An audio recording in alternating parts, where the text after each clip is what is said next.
And welcome back to the Boundary Corner podcast with my partners Brian Seigla and Jonathan Talley. I am Curtis Wilson. And this episode is brought to you by Dr. Lord Jeremy Counts at the Main Street Pharmacy in Blacksburg. And boys, in less than a month, we're going to be down at the Main Street Pharmacy in Blacksburg. What you say? Yes, sir. Yes, sir. Looking forward to it. Always good to go down there to 301 South Main Street, say hello to Jeremy, say hello to everyone, and get ready for a game, man. And this is a special night, everybody. This is something that we did last year, received very well. We wanted to tweak it a little bit, get a couple new faces on here, do it a little bit bigger this year. So this is the 2023 Hokies Season Preview Panel. I'm a new face on here. You're a new face. You are a new face. We really redid it. We got a whole third host now. Definitely redid it. Full revamp. So if y'all don't know, we got 9 panelists total. One is our very own Shelton Moss coming in on segment 2. And what we need from you is each segment is going to have a little part where we're going to get some audience questions in there for the panelists. So if you've got some questions you want answered, whether it's general where we can kind of run at each segment or whether it's something specific for that panelist for that segment, let us know. Put it in the comments. We'll get it on air for you. And let's start it off here. We got the first panelist. He is a third-generation Hokie who has been attending games at Lane Stadium since he was 2 years old. He's a podcaster, content creator, and one of the elite members of the Virginia Tech Twitter community. Please welcome Grayson Wimbish. Gentlemen, thank you for having me. It's good to be here. Been a little while, but we had so much fun last year. I appreciate the opportunity to be invited back to do this. How are we? We good? Everyone feeling good, man. Feeling good. Tally, show them how good we feeling. Man, how's the weather out there? How's the weather? That's how good we feeling. How's the weather out there in LA, man? It's good. It's hot. It's hot. It's surprisingly humid, if you can believe that. But sun is shining like always. So awesome. Well, we're glad to have you here, man. You got? I thought it was a dry heat out there. It is a dry heat. Mom and dad were out here last week. Same with my little brother, and they're like, "Dude, I can't believe it. 75 degrees out here. It means 75 degrees, not 75 and feels like 96." So very grateful for that, I should say. So nice. Well, next person we have is Uncle Dan.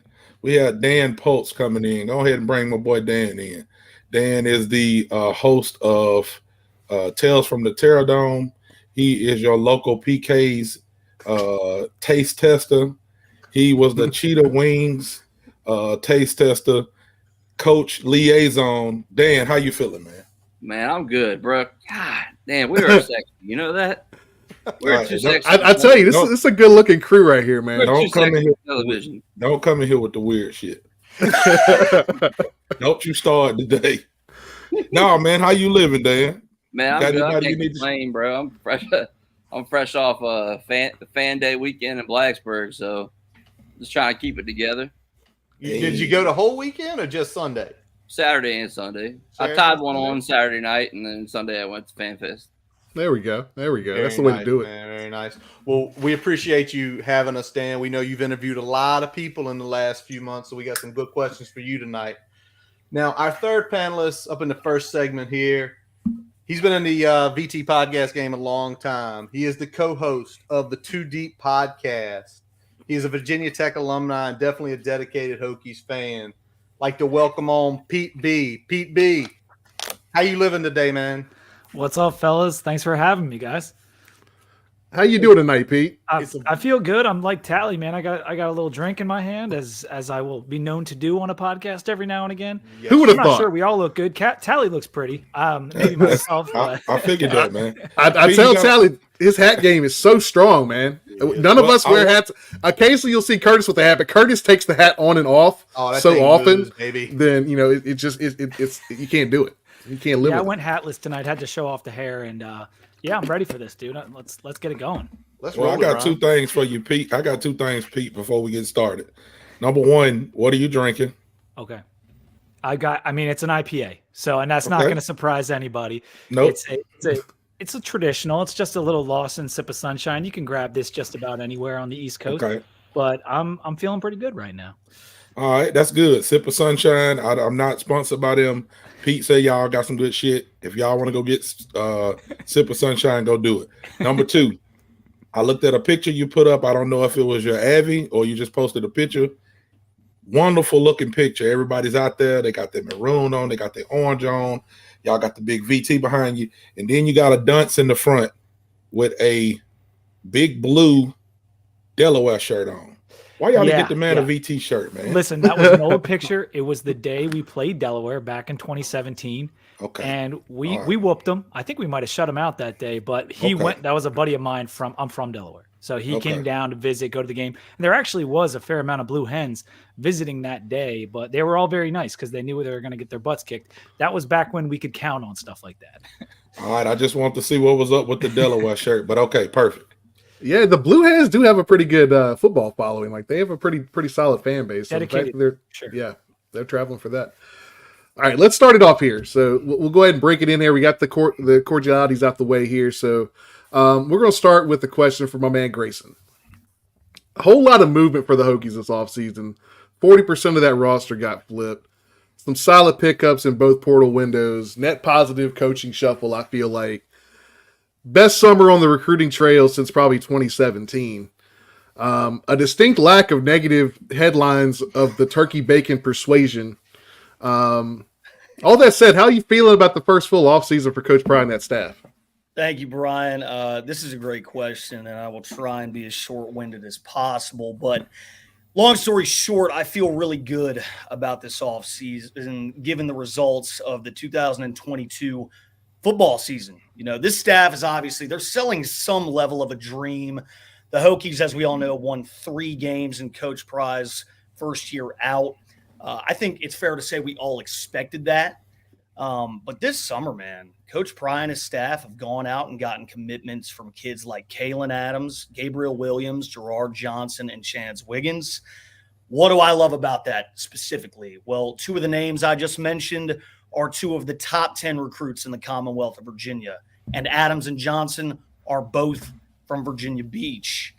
As many Hokies are well aware, Virginia Beach for a long time was a long-standing recruiting hotbed and a stronghold back in the days when the legend Coach Jim Cavanaugh was selling ketchup popsicles to football players wearing white gloves. And then the Blue Bloods, they got wise. The Ohio States of the world, the Penn States of the world, the Alabamas, the Nick Sabans, they came knocking. They've been poaching for eons. So getting commitments from 4-star talent, always exciting. Getting commitments from in-state talent, always exciting. hearing an exorbitant amount of good news compared to bad news is always something to celebrate when we've had many off seasons that have had a lot of negative undertones, if you will. Now, many will say and have already said, well, you got to develop these kids that are coming in. And there's a lot of validity to that. I'm in that camp. You look at Matt Brown at UNC and what he's done. Half of those kids he recruited to go there are somewhere else now. Most notably, Tony Grimes. He's at A&M, and he was the guy. And really, they haven't developed a lot of these guys. So I'm hoping that Coach Prine and his staff, once these guys are at Virginia Tech, we develop them. Only time will tell. We're going to have to wait around and find out. So if I had, in summation, to give this offseason a grade, I'm giving it an A-. It's gone about as well as it possibly could have after a 3-8 season. But you pull a 5-star kid, wishful thinking, or Chris Cole, that's bumped up to an A+. So there is a lot to be excited about in this offseason. I hope that answers your question. That's a great way to answer the question, Grayson. And you're right. It's a recruiting binge that we haven't seen here in Virginia probably since 2011, 2010. Guys like David Wilson's class, when it was the top 10, we had 3 or 4 guys. I think Logan was in that class as well. So, yeah, I mean, it has been an A-. And then you didn't mention this, but I think we all see it. I think we see Coach Prine. We feel he is part of the university. You see him out there, Special Olympics golf last week. You see him, obviously, Dan, you've seen him numerous times out within the community on a Saturday evening, which is always great to see. But, PB, I'm going to go in a little different direction for the question I got for you, man. Between Too Deep in Memory Lane that you take care of, you talk a lot about Hokie history. You've seen a lot of Hokie history in your time. Let's pull out the history books on this one. On paper right now, do you feel there is a team in Hokie history that has a similar pedigree to the one we're about to witness this season, or do you think this is a unique team? Well, every team has its own unique characteristics, right? And if you look at last year, we don't often win 3 or less games. So trying to pick a team from recent history, you're not going to get perfect unless you go all the way back to 92. But I do think that the 2019 team, a team that a lot of us can remember and watch closely, has some similarities. For one thing, 2018, the year before 2019, wasn't a good season. That was our first losing year since 1992. We went 6-7. We lost the bowl game to Cincinnati. So coming in to 2019, we had a second-year transfer quarterback named Ryan Willis because he started the vast majority of the games in 2018. And we had a guy behind him who some people were clamoring for, a mobile quarterback who hadn't really gotten a chance in Hendon Hooker. That's literally Wells and Kyron Jones.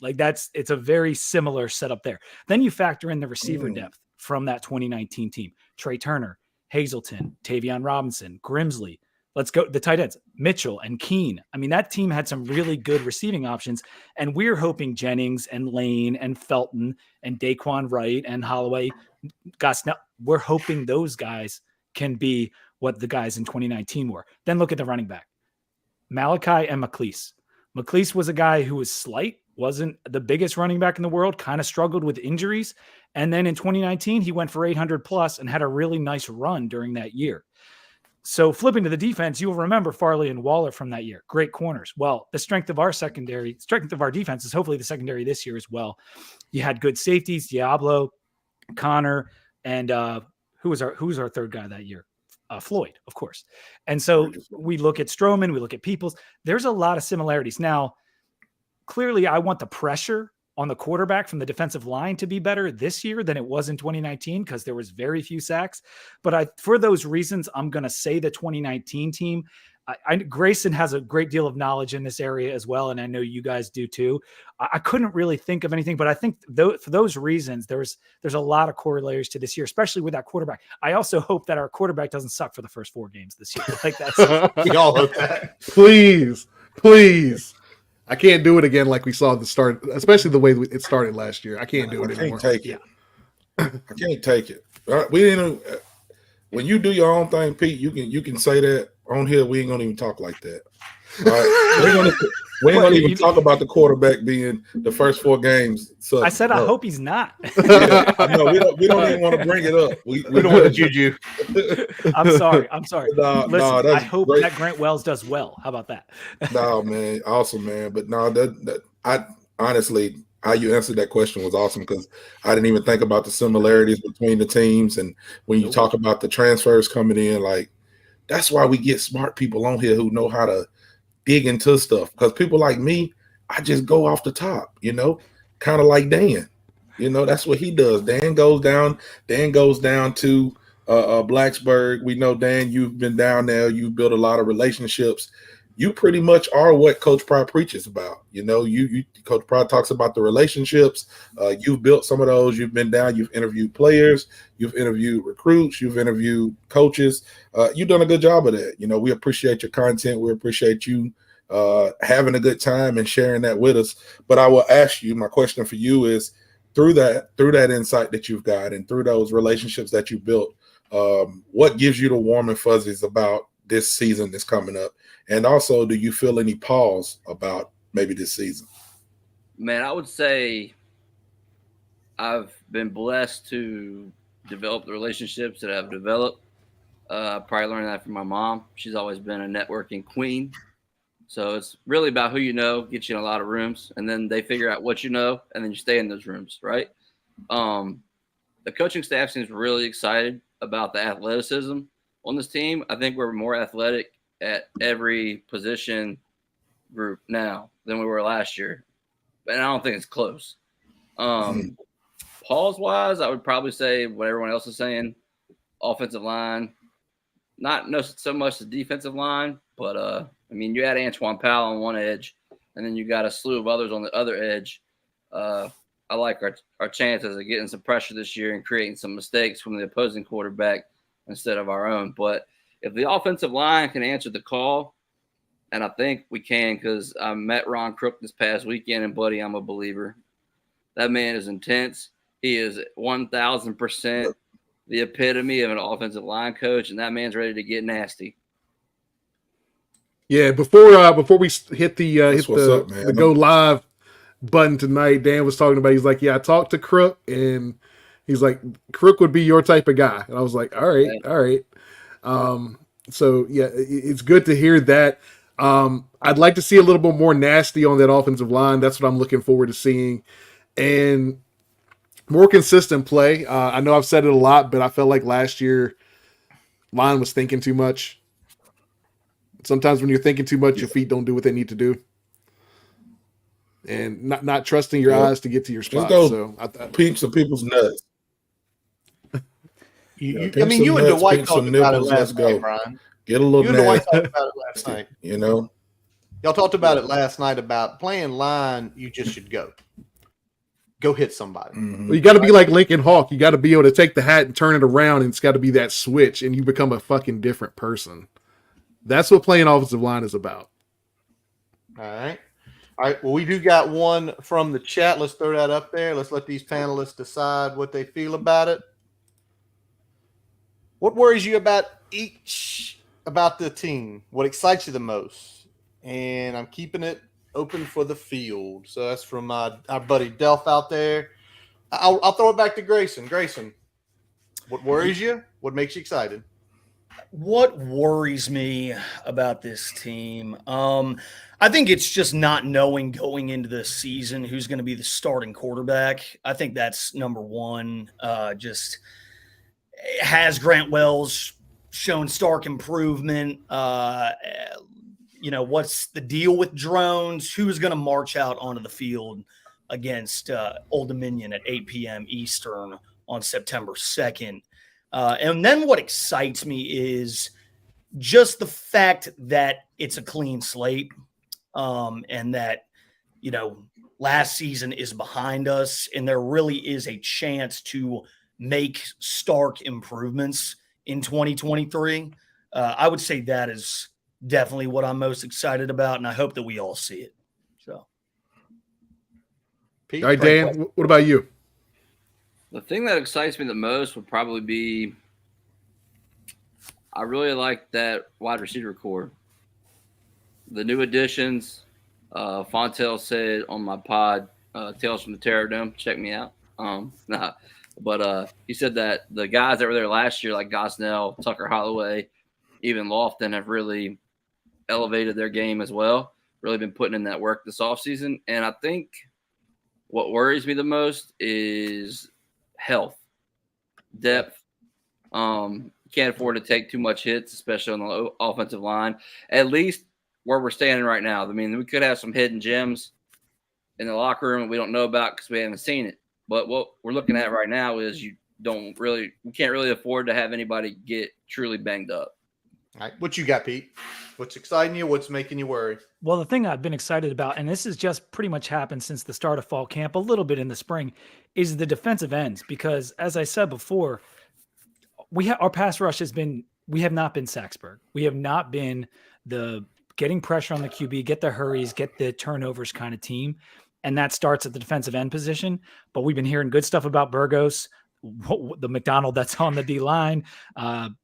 A little bit less about CJ McCray, but Cole Nelson's going to be fighting it out. APR coming in, getting on the highlight reel in his first week of camp. Yeah. That's what excites me because that makes such a difference for the secondary, just for the team in general. To be able to put consistent pressure on the quarterback changes everything. And so I've been real excited about that. What I'm worried about, offensive line, but everyone knows that the issues we have on O-line. So I'll just say in that secondary, which is so good up front, I do worry a little bit about how young we are behind the starters. That would be one of my concerns. All right. Definitely. Pete is kind of right on board with what I said as far as the defensive line and having a defensive end that you have to kind of plan for. We haven't had that in a while where a team is game planning for one of our defensive linemen. And I think that this year we may have the opportunity to do that. So I'm going to throw another question at y'all. This is just for the panel. I guess we'll start with Grayson. You can answer this first. If Grant Wells walks out there as the starting quarterback the first game, does that change how you feel about the season? For me personally, I expect Grant Wells to start against Old Dominion. That may not be the perspective that Virginia Tech fans enjoy, but I do believe it's going to be the one that you should anticipate. I imagine it's going to be the classic. You go with the guy who has the most snaps under his belt in maroon and orange. I do expect Drones to see action in the Old Dominion game, though, 150%. But I do think by game 3, by the end of the Rutgers game, we're going to know who the guy is for the rest of the season, whether that's Wells or Drones. Okay. It might take an LSU in 2007 level of quarterback performance out of Wells for Drones to take the job early on in the season. But he came to Virginia Tech from Baylor to play, and that's what he's going to do. Yeah, I would agree with Grayson that it doesn't change the way I feel about the season because ever since the spring game, that's what I've been thinking. Mm-hmm. And quarterbacks can get better. College quarterbacks can get better. We remember Brian Randall fondly because of what he did in 2004. But in 2003, he was far from a complete quarterback, and everyone wanted Marcus Vick to play. And so guys can develop and get better, and I'm hoping that that's what happens to Wells this year. Yeah. And what about you, man? Yeah, I mean, I said at the spring game live show pregame that Ollie Jennings didn't come to Virginia Tech to play with Grant Wells. But that's exactly what's going to happen week 1. He's going to play with Grant Wells. I think we do see Kyron Drones. Drones is still relatively new, So, I mean, at quarterback and at Virginia Tech, obviously. But that might take him some time, right, to get used to it. But as long as we see him in packages that aren't predictable like the Quincy Patterson ones, I think that we could have some Sean Glenn and Tyrod Taylor type of magic, hopefully. And if not, I mean, I hope one of them is a guy, right? Yeah. That's all we want, right? As long as one of them is the guy, I think we're going to be all right. Yeah. Hold on. I'm going to say something real quick. And this is going to be coming from the lips of Tally. As long as nobody won the touchdown to 1 interception ratio at the end of the year, that's what we want. That's what we want. I saw a really good question from Bryant Cobbs here. And real quick, boys, one name real quick. Grayson, Darius Payne. There you go. So Darius Payne. Pete. Dan. One guy. Juan Felton. Pete. I'll go Tucker Holloway. I was going to say Felton. All right. There we go. So wideouts are going to be the story of the year. I like that. The breakout newcomer. I'm going to say Mose Phillips. I think Mose Phillips is going to pop somebody on a special teams play. Tally, Brian, what do y'all think? One guy. Well, man, listen, the two took Dan said Felton and Pete wanted Felton, and I wanted Felton. I watched Felton do. I've never heard him talk. I really didn't know what he looked like until I seen him at Media Day the other day, and he might be crazy, and I like crazy. Like they was talking to him, he wasn't smiling. I mean, he started smiling one time when they asked him about somebody. I think they was like, "Are you and Allie Jennings friends?" And he was like, "Yeah, we're friends." And he started smiling. But other than that, he was right back to, "What do you like to run? Give me a go route. They can't guard me." Like, that's what I need, man. I need somebody that is he the wideout version of Corey Moore? Is that what we're getting? Oh, man. That's what I need. That's what I need. So I got to go with Felton. Bring up the clip from the Sugar Bowl. Man, Randy. I tell you, I'm going to have to go a little different. I'm going to go Lane. I think he's going to kind of be the breakout player this year. I think Jennings is going to get a lot of attention, and he's going to definitely be a dynamic player, but I think Lane is going to be the wideout that kind of makes the offense hum, because he's going to be a guy that can move the sticks for you, but also have a game-breaking play. So I think that's what we've been missing in the offense. We didn't have a lot of intermediate routes that were successful last year.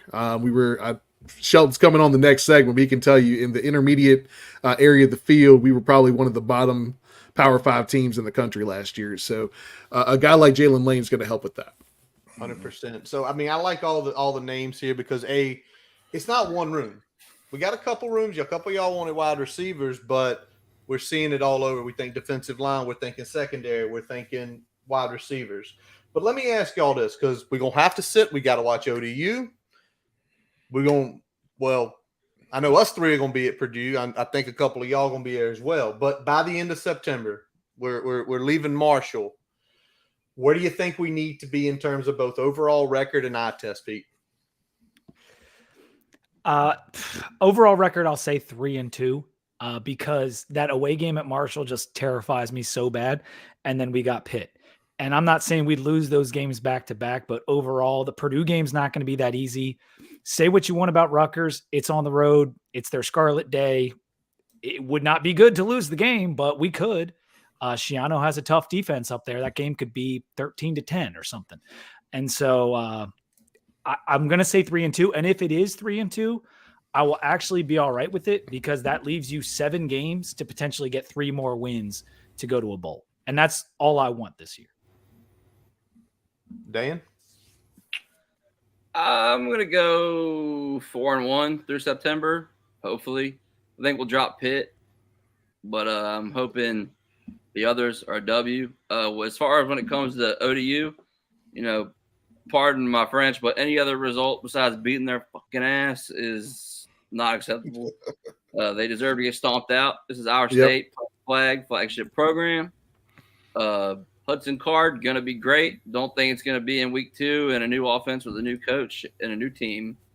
And Rutgers, definitely beatable. Piscataway, New Jersey, not scaring anybody. And Marshall, very familiar. They don't have it. Ironically enough, if they had Grant Wells, they'd probably be pretty good, because they don't really have a quarterback that we know of. They got a good run game with Rasheen Ali, and they got Stephon Gilmore's brother on defense. But I think we take that one. I think Pry is able to mold his vision and get these kids angry, hungry, and ready to prove something. And I think we're going to go out there and beat some ass the first month of the season. Mr. Wimbush. 5 games in September, which is kind of ridiculous. In theory, I imagine all of us would like to win all 5 of them. But bottom line is, Pittsburgh's a better football team, better football program than we are right now. I don't anticipate winning that game at all. Would I love to be wrong? Oh, good Lord, yes. I would love to eat all the crow. But in my mind, in my head, we should beat ODU, we should beat Purdue, we should beat Rutgers, and we should beat Marshall. We kind of talked about it before we got on here. I think we're going to drop one of those. I'm not sure which. I'm with Pete on this. I think we're going to be 3-2. We should be 3-2 by the end of September. And I'm with Dan in the sense that, good Lord, there will be hell to pay if you drop it to ODU at 8 p.m. EST in Lane Stadium. And cannot happen. Curtis, you asked about eye test also in there. Yeah. Let's talk about like the vibe test, because I think starting hot this year, because we have a couple winnable games, especially up front. If you can start the season 2-0, 3-0, maybe even Dan's 4-0, like imagine what that would do for the fan base, the feeling, the vibes around Blacksburg, the recruiting. Like it would be so important for this team to get off to a hot start. So that's something that even if we drop 2 games in a row after that, starting off 3-0 would be tremendous. Right. Well, first of all, think about the vibe test on this. You go 4-0 like Dan's thinking, and it comes to that Pitt game. How many false starts is Narduzzi's offensive line going to have that he likes to talk shit about? They aren't going to have a false start. Last time me and Mr. Siegla went lane today, he claimed that was going to happen. They had 3. What about y'all? What about eyes? Go ahead, Talley. Yeah, kind of like what I really like what Pete said when he talks about, you get a hot start like that. We talked about on our podcast with Prime when we had him on, talking about just the last game that we played, that Liberty game, which we're gonna keep going back to. Hate to tell you, we're gonna keep going back to it. That Liberty game, no matter what you think they are, no matter what people thought. We were supposed to beat them. We're not supposed to beat them. I don't care. We seen a team that had been losing games and probably should have lost a game that fought and won a game. And then not only that, they carried that momentum from that game to the offseason to what we've been seeing in winter workouts, summer workouts. Now fall camp is here. Like you've been seeing positive recruiting. You've been seeing positive momentum in the program. If you get off to a hot start, a 3-0 start, a 4-0 start, I mean, what's the trajectory of that program next, But if you get off to a 0-2 start, God forbid, or a 1-3 start, even a 2-2 start, it might get a little, you got some boo birds coming around. So getting off to a hot start right here, like Pete said, I think would just turn it up a notch. Yeah, to that point, we now have a young team. We no longer have like 7th, 8th year Fuente COVID guys. We still got a couple around, but mainly, we're going to have some 2023 guys playing this year, right? Especially with the red shirt rule. Now you get 4 games. You get 4 games. You can play without burning it. Imagine these guys already feel very confident. The vibes are crazy in Blacksburg right now. I've felt it. I've seen it. I've talked to them. Give them some wins under their belt, a hot start, and they actually start to believe it. Bro, it's hard to tell what can happen. You could talk 7 or 8 games, Just get to a bowl. Get us a bowl. Get us that extra game. Recruits are going to stay. More recruits are going to come, and then you just keep building. Elevate the ceiling, or elevate the floor, elevate the ceiling, right? Yep. And I'm with that, and I want to piggyback on Pete's point with the vibes. Like, if we can get out there and get 3-1 in those first 4, I feel like that would really build the confidence of, as Dan just pointed out, a younger team, but a more talented team than we've seen in the last, 2 to 3 years in terms of top to bottom talent. I feel like the roster is finally starting to get rebuilt in a way that makes sense. I feel like that was probably the biggest weakness of the Fuente era, was roster management and roster building. We over-recruited too many positions.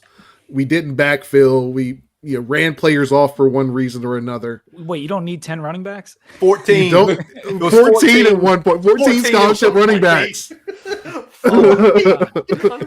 God. Okay, Grayson, real quick. Let's get you on this, the vibes, and then Brian's got one more to close us out here.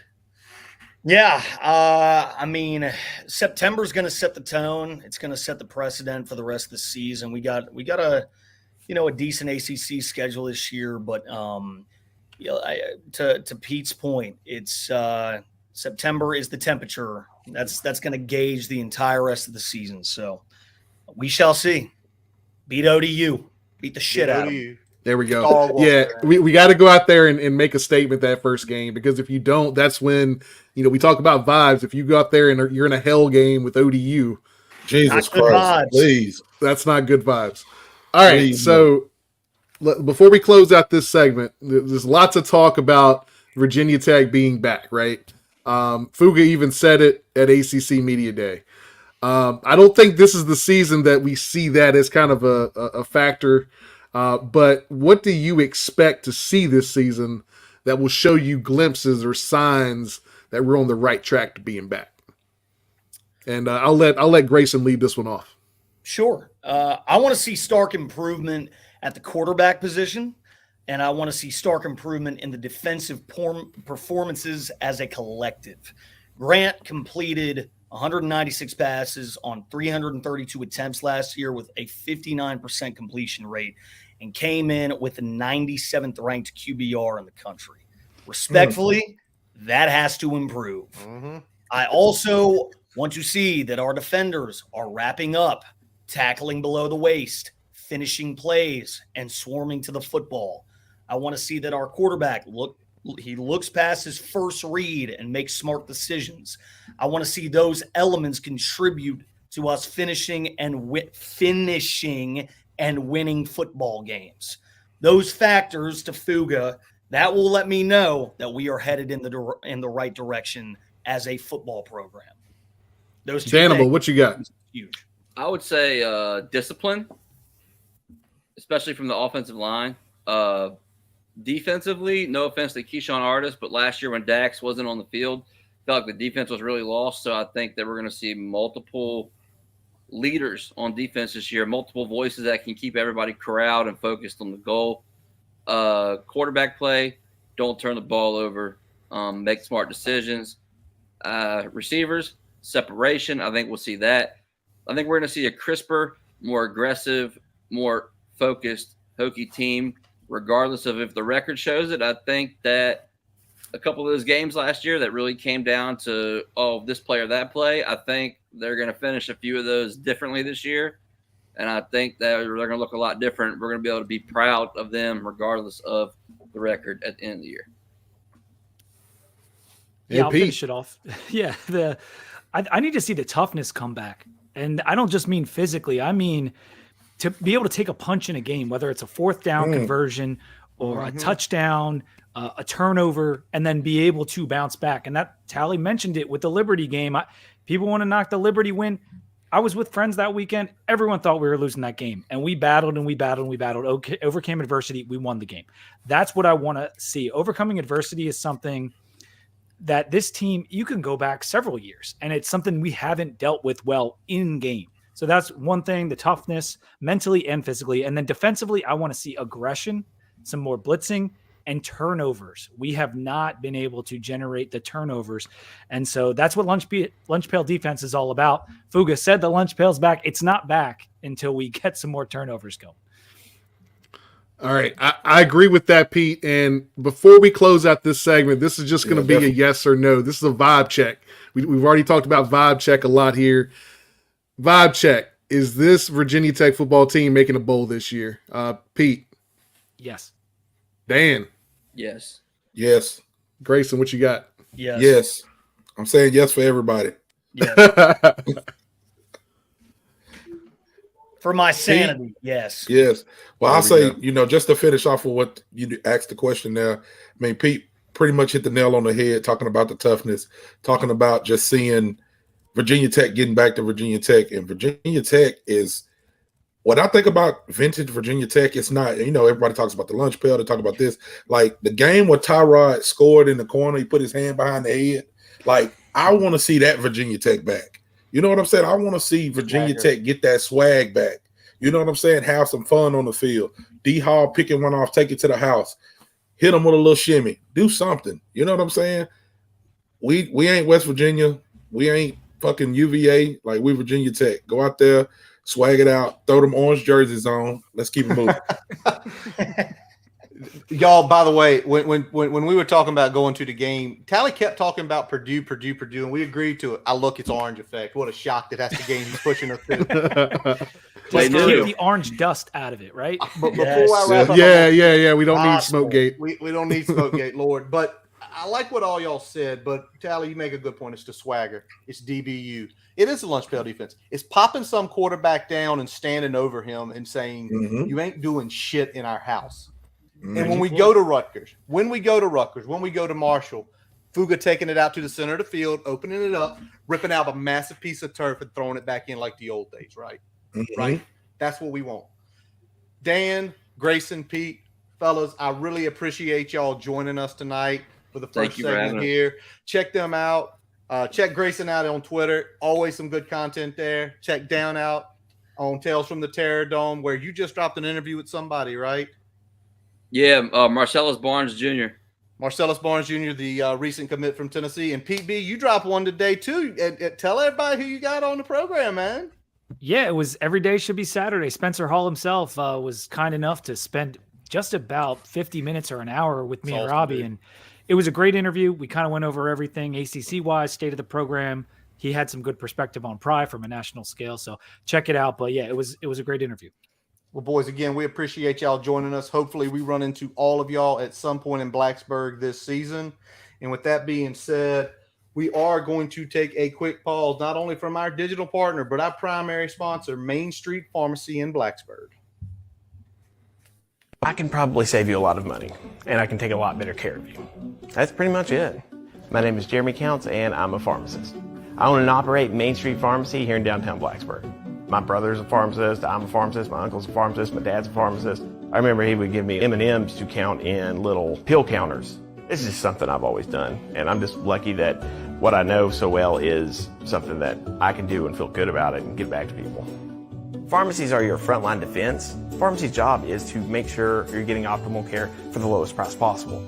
Also, we take the pressure off of emergency rooms. I'll tell people immediately when they need to go to the doctor, or I'll tell them if they just need a cream over the counter. If there's something that isn't commercially available, if it's something that's not available in a certain strength or a certain form or anything like that, we'll make it. Tailor-made medications. Some of those options save people a lot of money. What motivates me? I get to take care of people and live in Blacksburg. That's all I need. As we take a quick break, we'd like to tell you about getting your free website report from our digital partner, Grassroots Digital Marketing Studio. They'll tell you how your website ranks on Google, on-site SEO, and social media. No commitment to buy anything. You can get your free report by visiting grassrootsdigitalstudio.com/free-website-report. Now back to the episode. And we are back. Look, man, that was a fun segment with those guys, boys. That was a fun segment. Tally, you on mute, man. What are you laughing at? Am I off mute yet? You off? Yeah, you off mute. Hey man, I hope everybody's. Was that a commercial? Was Jeremy on that the was a commercial with our sponsor. Jeremy said, "If we don't got the medicine, we'll make it." Yeah, he making creams, man. Jeremy, keep it up, man. I'll be up there. We're gonna be up there soon. We're gonna be up there soon. What is September the 9th for the Purdue game? September 9th, baby. Hey, we there, yes, sir. Well, you know, by the way, y'all just go ahead and just swallow it. He's gonna make us take Jameson shots. It's a guarantee. At least three. At least three. Long as I get pickle juice behind it, I'm good. There you go. Well, again, I know he likes to stay away from the Tots rail though, so you might be off the hook there. Well, that was again fun. Again, appreciate Dan, Pete, and Grayson for joining us. But now we got another segment, and we're gonna bring in some more of the Hokies' finest out there. Brian, who we got up first here? Yeah, this next panelist needs no introduction, but I'll give him one anyways. He's the managing editor and holds down one of the 3 chairs on the Tech Sideline podcast. Give it up for the real David Cunningham. Hey, DC. How's it going, guys? Great to see you. How you doing? What's up? How we doing, DC? I'm doing well. It's great to be with you guys. I really enjoyed listening to that last segment. Those guys have really great perspective, and I'm excited to chop it up with y'all. Man, glad to have you. Always a good time when you come on here with us. Big to be back on the panel this year. This is the second time around in the panel chair. Little bit different format this time, but it should be a blast. Yep, glad to have David on, man. He's got the orange on. He's ready to go. He's looking good. Combed his hair good for us. I've got my Tech Sideline. Yeah, man. Shout your merch out, man. Yeah, that's what I'm talking about. That's what I'm talking about. Tech Sideline. If y'all ain't going to check out Tech Sideline, y'all go check it out. By the way, Hold on, where can you buy that? Because Tally will purchase one because it's orange and it says Tech on it. As long as you got a 4X. Tally, if you send me your size, I will personally go to the office and pick one up for you. All right, I'm doing it. I'm doing it. Before you get off here today, I definitely will be sending it to you. It's a 4X, but I'm sending it to you. And then next, well, I'll do my best. Hey, you might have to piece two of them together. Just take two 2Xs and put the mugs together. We'll make it work. You know what I'm saying? Tech on one side, Sideline on the other. Whatever we got to do. All right, next on the panel, man. He don't need no introduction. Y'all go ahead and bring him in, man. He's 1/4 of our Boundary Corner podcast host. Sheldon, he's our analytics guy. Anytime I don't know nothing about what we're talking about, I look at Sheldon, and guess what? He's got the stat for me. Sheldon Moss, bring him in for me. Where you at? What's up, guys? How's it going? There he is. There he is. What's going on, Sheldon? How we living? I'm chill. I'm just in a hotel ballroom, ready to get going. I'm the newest resident of Charlotte, North Carolina. I'm pretty excited about that, and happy to be on. Hopefully, have a good discussion. Well, congratulations! Big congrats on that, man. We know that was a big step for you. Last week, you were sitting here in Richmond, and you made your way down to Charlotte. Great for you, man. All right, last man. He has been on with us numerous times. He has a lot of titles, and I mean a lot of titles. He is the news writer for SI Now. He is the BC Podcast ACC host. He hosts the Hokie Hangover, the Hoops Pod for Sons of Saturday VT.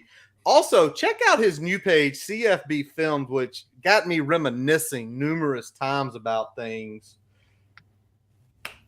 And also, I think the last time he was on here, he was not a father yet. So I was just about to say, ain't he a new father? He's a new father. Not as new as he was a few months ago, but welcome back, Mike McDaniel. Mikey, how you been, man? Quite the introduction, guys. I appreciate it. Well, you only do everything in Hokie Nation. I always say when Mike comes on with us, he is the busiest man in Hokie Nation. He is. I keep myself busy, that's for sure.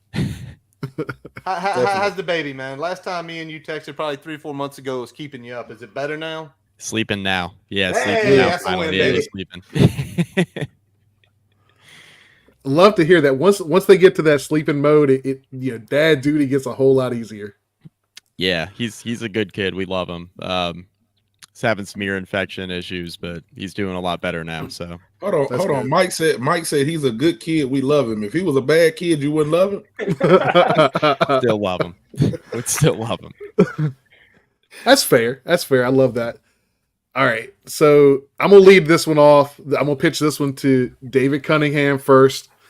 You've had some chances to get a close-up view of fall camp. We got Jesse Hansen's medical retirement that came out kind of the beginning of the camp there, throwing a little intrigue into the potential starting five for the Hokies offensive line.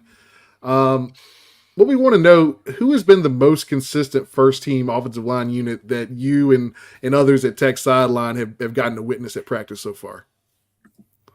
Yeah, I think it really hasn't changed since fall camp started.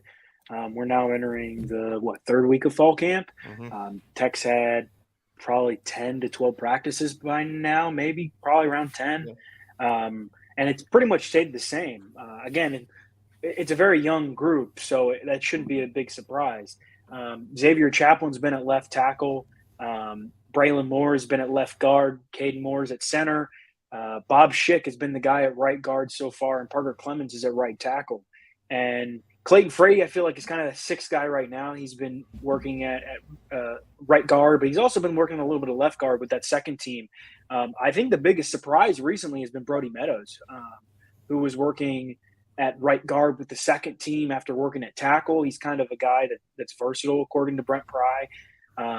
Besides that, again, it's a really, really young group. Laith Ganem, a true freshman, was in there at left tackle with the twos the other day. So it's going to be a lot of mixing and matching, I think. But Chris Coleman, my colleague at Tech Sideline, just wrote a really great preview. When he talked with some guys at Media Day, you get the sense that this offensive line blocking scheme is just easier to pick up from Ron Cook. It's less detail-oriented, more just straightforward, let's do our job. And I don't know if that's necessarily a shot at Joe Rudolph, but I think they just have two different ways of looking at it. And Ron Cook has done a lot of great things with a lot of great programs. I'm very curious to see when we come out, when I'm sitting there in the press box on September 2nd watching Virginia Tech Old Dominion, how that offensive line looks, because it looked okay in the spring game, even without Xavier Chaplin in there. But again, that was against Tech's second string defense for the most part. So the Hokies are going to have a big year on the offensive line for there to be much success at all. And I think Mike and Shelton would both agree with me that that's the biggest question right now. Yeah, do you get a sense that Frady's pushing Bob Schick for that right guard spot, or is it more like he's going to be kind of that swing interior guy, the kind of first interior offensive lineman off the bench for us this year? I think it's too early to tell, to be honest. Or at least today's Tuesday. We get to talk to Brent Pry tomorrow on Wednesday. So that, like, the last couple times, I feel like it's been too early to tell. And I think part of it is Frady's coming from the FCS level. Not that it's a huge jump, but it is a little bit of a change. And he has to kind of integrate himself when all of these other guys have kind of been in the program. So I think it might take him a little bit longer to adjust than even some of the freshmen. But I do think it's something to keep an eye on. I think that's my kind of biggest question down the stretch as we get closer to September 2nd is this offensive line kind of set in stone, or are the young guys, are the Brody Meadows, the Clayton Frady's, are those guys pushing? And I think Bob Schick has improved. Crook was pretty high on him. Brent Pry has mentioned his improvement. I'm very interested to see when that team, that group rolls out on September 2nd against ODU, what it looks like and how they hold up. Yeah, definitely. Looking at, kind of last year, what we had, what we did, what we didn't do, things like that, was always frustrating, to say the least. So to hear you talk about, people pushing for time, the offensive line being better is always a good thing. We'll pivot a little bit to Shelton as well. Shelton, we talked to you a lot of times about, various metrics that may have hurt the Hokies last year. Some they could control or couldn't control a little bit more than others. Give us two matrix on offense and one on defense that the Hokies must improve on this year to put themselves in bowl contention. Yeah, so it took me a while to think of the offensive metrics because there are so many to choose from. But the first one I'll start with was passing success rate. So success rate is basically yardage gain based on down. It basically measures how much you keep up with the stick, so to speak. So last year, Tech finished 118th nationally in passing success rate. Part of that was because of Wells, also because their receivers could not separate. And that was evident in Tech's passing tree. So they very rarely threw down the field with a 10 to 19-yard range, 20-plus yards. They didn't really take those deep shots except for an occasional one to Caleb Smith, maybe. And also because of the lack of the running game that Tech had, teams could just rush for and drop 8 and play a lot of zone coverage. So Tech was in a lot more obvious passing downs, and when you're in a more obvious passing down, obviously the play calling is going to be more predictable. So they needed more successful plays in the passing game, obviously. And then the second stat for the offense is sack rate. I had Tech finishing at 108th last year in sack rate. Again, partly a function of how many passing downs they had, but also communication between the offensive line and quarterback was spotty at times. So then the last one you mentioned were defense. The one thing I noticed, I think they need to do a better job of limiting the explosive rushing plays. So I have a metric I made which basically looks at when an offense has a successful play, how successful is it? So according to my metric, Tech was 103rd in explosive rushing plays allowed. So they were good most of the time in terms of preventing successful plays. But when they got burned really bad. And I think a lot of that gets back to linebacker play. I know Keyshawn Artis and Jaden McDaniel kind of struggled last year. But the good news is the defensive line should be better. You've got returners in Kendricks and Pollard, Wilfred Panay. And at the safety position, Nasir Peoples, Kenta Jenkins, and then linebackers, Alan Tisdale and Kelly Lawson. I think, part of the reason for, allowing so many explosive run plays obviously was the linebacker fits. So if you get better linebacker play and see more discipline, you're going to limit those big rushing plays. Yeah, and you said a couple things there. First of all, that explosive rush plays. I think if not everybody in this panel went back to Pitt, Shelton breaking that off about that explosive plays, that immediately maybe go back to that game and all the big plays because the big plays won them that game. We were competitive. The big plays from Izzy won them that game. But something else, I'm going to go back to what David said and to what you're saying about that sack rate. Brent Pry has been preaching competition, right? Compete. When you, David, when you just say Bob Schick's getting better, Brody Meadows is now being moved, Leif Ganem is improving, it feels like, and then the thing we've heard about Crook's system, it's easier to understand. It's not as difficult. I think you're right with that sack rate. The first one, I think that's going to be tough, whether it's Wells or it's Drones, to see if we can do drastic improvement in 10 to 19. But I think we can at least stop the sack rate, and definitely with more athletic linebackers. Yeah, we need our run fits, but sometimes just getting faster to the hole will screw things up. These guys to my left and right played there. They can tell you from being on the line and being a tight end, sometimes just linebackers getting there too quick will screw up the blocking assignments. Yeah, right. Definitely. Now I'm gonna pivot here and let's talk to Mike, because we ain't had him on in forever, and I'm glad to have him back. Mike, you have been notating all over Twitter about all the improvement that the Hokies have made in the portal this offseason, particularly on the offensive side of the ball. How important do you think it is that this group of portal pickups, everybody, not just the offense, but everybody in general, has success on the field in 2023 for Coach Pry to continue to make it an attractive spot for the highly ranked transfers? The biggest story on offense is the quarterback position, right? Like, that's the question about the offseason and how is that position going to improve. Let's go through the transfers just in general. DeQuan Felton, right? Jalen Lane, Allie Jennings, Bayshell Tootin. That's before you even get to the quarterback position, right? That's all around whoever the quarterback's going to be. I think what's really important about the transfers that came in to the program for Virginia Tech is that no matter who the quarterback is going to be, the position groups on offense around whoever it is going to be much better than last year. The floor has been raised, right? Mm-hmm. The quarterbacks can only be so bad in comparison to last year, right? I think everybody expects a step forward from, if it's Grant Wells, they expect a step forward. I think that's fair, just because the skill talent around him is just night and day this year compared to what it was last year. I think with Wells, the thing we have to caution is that we're not totally sure what his floor is at Virginia Tech, right? Mm-hmm. We know what his floor was at Marshall. I hope to God his floor was what we saw last year, considering the skill position talent around him. On the flip side, what could his ceiling be, right? It's the ACC. He's going up against tougher competition. I'm not sure we're necessarily going to see the Marshall version of Grant Wells that was really good at times, right? I'm not sure we're ever going to see like that peak for a consistent period of time. But if we get okay quarterback play out of Wells, this offense just needs to be like in the 70s or 80s nationally. That would be a substantial step forward in total offense, right? Back to the question just in general about the transfers, like, it's important for Pry, I think, just to kind of establish a culture, have transfers that hit, because the portal is just such an important part of college football now. You got to hit on your recruits, right? The high school players coming in, but you also have to hit on some of the transfer portal guys at impact positions. The fact that Tech's got so many of them at the skill positions, I think, makes it all the more important that at least a few of these guys hit and have a big year. Allie Jennings, I think, is going to be really good because he has an established track record of being really good. I think the other guys will be good too, but the spotlight's on Jennings.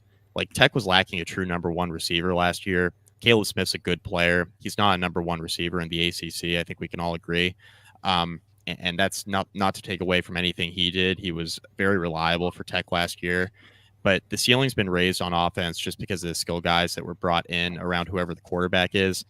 And if Kyron Drones is a contributor or quarterback, right, let's say things go kind of sideways, Grant Wells, maybe he doesn't win the starting quarterback job. Maybe it's going to be Kyron Drones. Like, what's Drones going to look like as an impact transfer? That could just make this whole thing all the more important, right? That, Pry is not only hitting on receivers and running backs in these deeper skill positions where he can rotate guys in on a regular basis, but now he's hitting on transfer portal quarterbacks too. I think that would send a really, really good message going not only throughout this season, but in year 3 and beyond. Yeah, I think you're right. I think the big thing with attracting talent, we've, this off season, it's been great, and Pride was selling a vision, but at some point we got to see some of the vision start to come together if we want to continue pulling in those highly ranked transfers, those guys that we need to fill some of the holes we had from, a roster management situation that kind of got a little sideways towards the end of the Fuente era, right? So, I think that's important as we kind of move forward. So we've kind of hit that's the individual questions. We've hit those with you. We want to pivot over to some folks from the listers here. We're going to start with this one from our good buddy Jason Long. He actually does the music for the program here. Our music man's got a question. Let's throw it out there.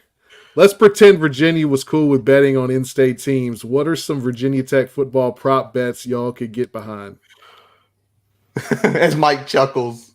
Mike, go ahead, Mike. Since you're laughing, let's go for it. I don't sports bet, do I? That before. I'm only the guy who puts the picks out on Twitter every week. Virginia Tech specific prop bets. It's tough to make them out to make them up on the fly. I think one would be in terms of games that starting quarterbacks play, right? So like if you can get Grant Wells at like an over under 5.5 in terms of games he starts, I think that could be a very attractive one. There we go. I think a Grant Wells with like a 2-to-1 touchdown interception ratio would be a good one. Like what kind of odds can you get on that?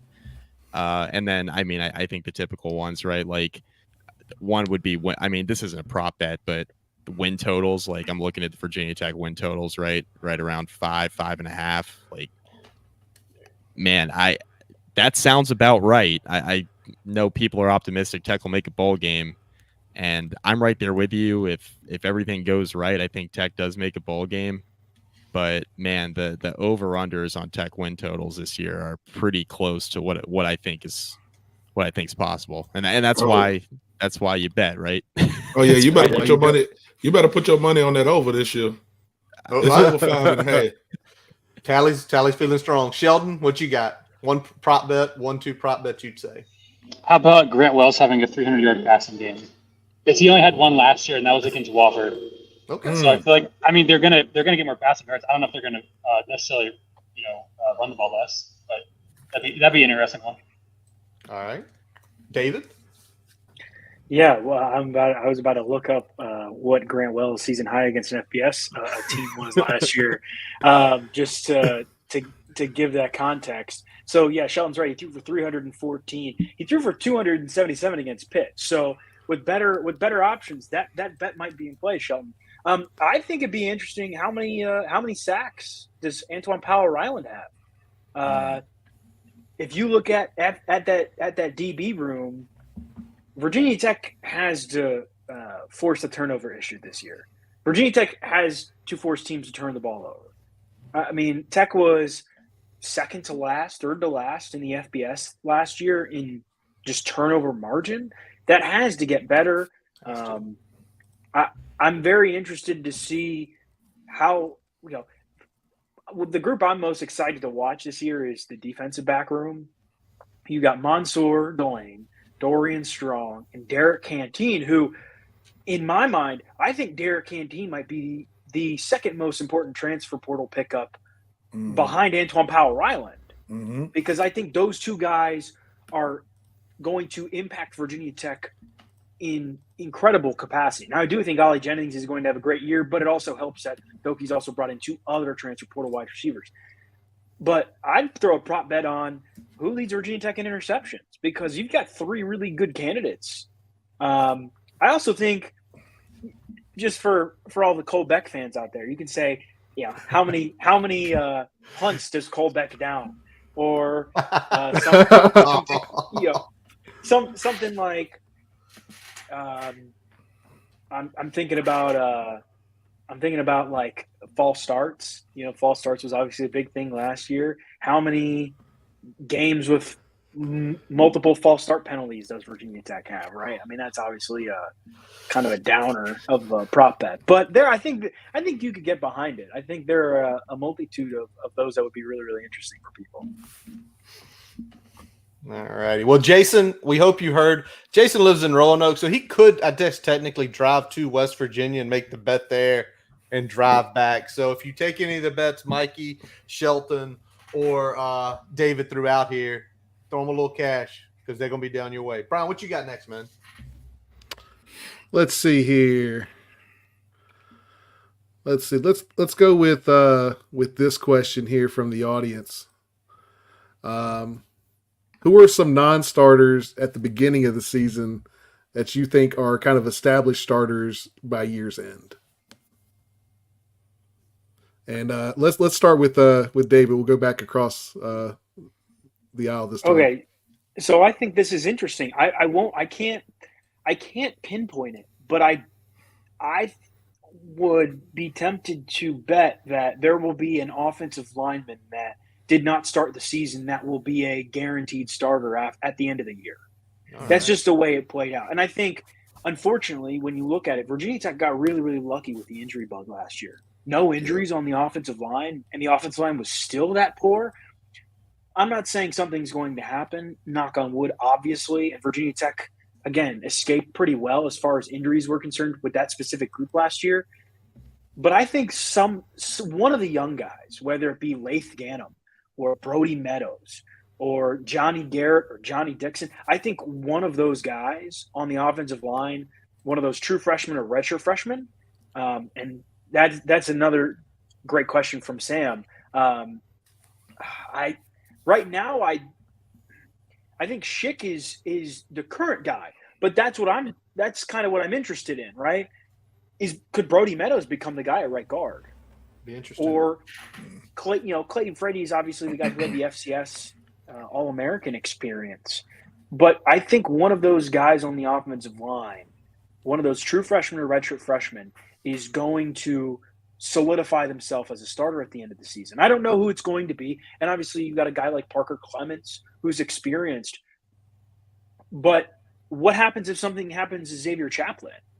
And Virginia Tech has to have somebody fill in at left tackle, right? What if Brody Meadows moves to left tackle and all of a sudden he becomes a really good player there? I'm very interested to see how this whole offensive line group shakes out because that's where there are the most question marks. The questions asked by William, who are the non-starters that you think will be starters by year's end? Well, you look at a lot of these other positions, like you look at Mike linebacker, which I'd love to talk about more later. It's kind of a toss-up between two guys right now. So, sure, one of those guys might be the starter at the end of the year, but that's not as big of a competition. The DB room is pretty well set. I could say Keyshawn Burgos, and I do think Keyshawn Burgos is a name that might surprise some people this year. He's gotten a lot of rave from Brett Pry and J.C. Price at defensive end. I think he's another name that could potentially solidify himself as a starter.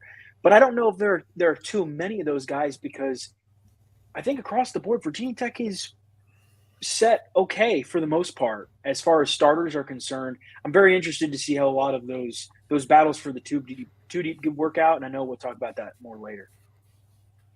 Jim, what about you? I'm going to go CJ McCray. I'm assuming he's I beat Mike. Yeah. I'm assuming obviously Pat Rowland's going to start there. McCray actually graded out really well last year. I think behind Garber, he was Tech's second best grading lineman, especially with the pass rush. So yeah, that's also a spot where not quite as much as offensive line, but defensive linemen definitely get beat up a lot. So I could see maybe if the guys get beat up a little bit, you could put them in there late in the season. Mikey stole yours, so you got to come up with something. You guys just kept talking and kept stealing my picks is what happened. I was going to go with Burgos, and I was like, maybe McCray, and then McCray got taken. And then I think all of David's points on the offensive line are really well taken because I agree with David in terms of I think the starters, for the most part, I think Tech is pretty set kind of across the board. I mean, there's some positional competition, obviously quarterback, Mike linebacker. Seems like offensive line is pretty much set, but there's going to be injuries up front. I mean, there always are injuries up front. the point where, like, if Chaplin gets hurt and Clements just needs to swing around to left tackle because all of a sudden Clements is the most experienced tackle on the offensive line, because, you know, he's playing right tackle. That's where he's comfortable. But now he's got to play left tackle. Like, who kind of emerges there at that position? And David listed a whole list of guys. You know, Meadows seems like a swing guy at guard, could kick out to tackle. He's versatile. Prize raving about him. It's going to be either an offensive lineman or it's going to be somebody at defensive end. It's going to have to be out, you know, across from APR. And I think that's really the two position groups on the field right now on both sides of the football that I think have, you know, some guys set, and there are, you know, some guys who I think are established starters. But I think at the same time, there's also enough questions where, you know, we could see some of the younger guys get some action that, you know, a lot of Tech fans maybe aren't anticipating. All right. Let me ask this, because I think all those names are names we're hearing, names we're reading about. David, obviously, great work. Mike, stuff you've been doing as well.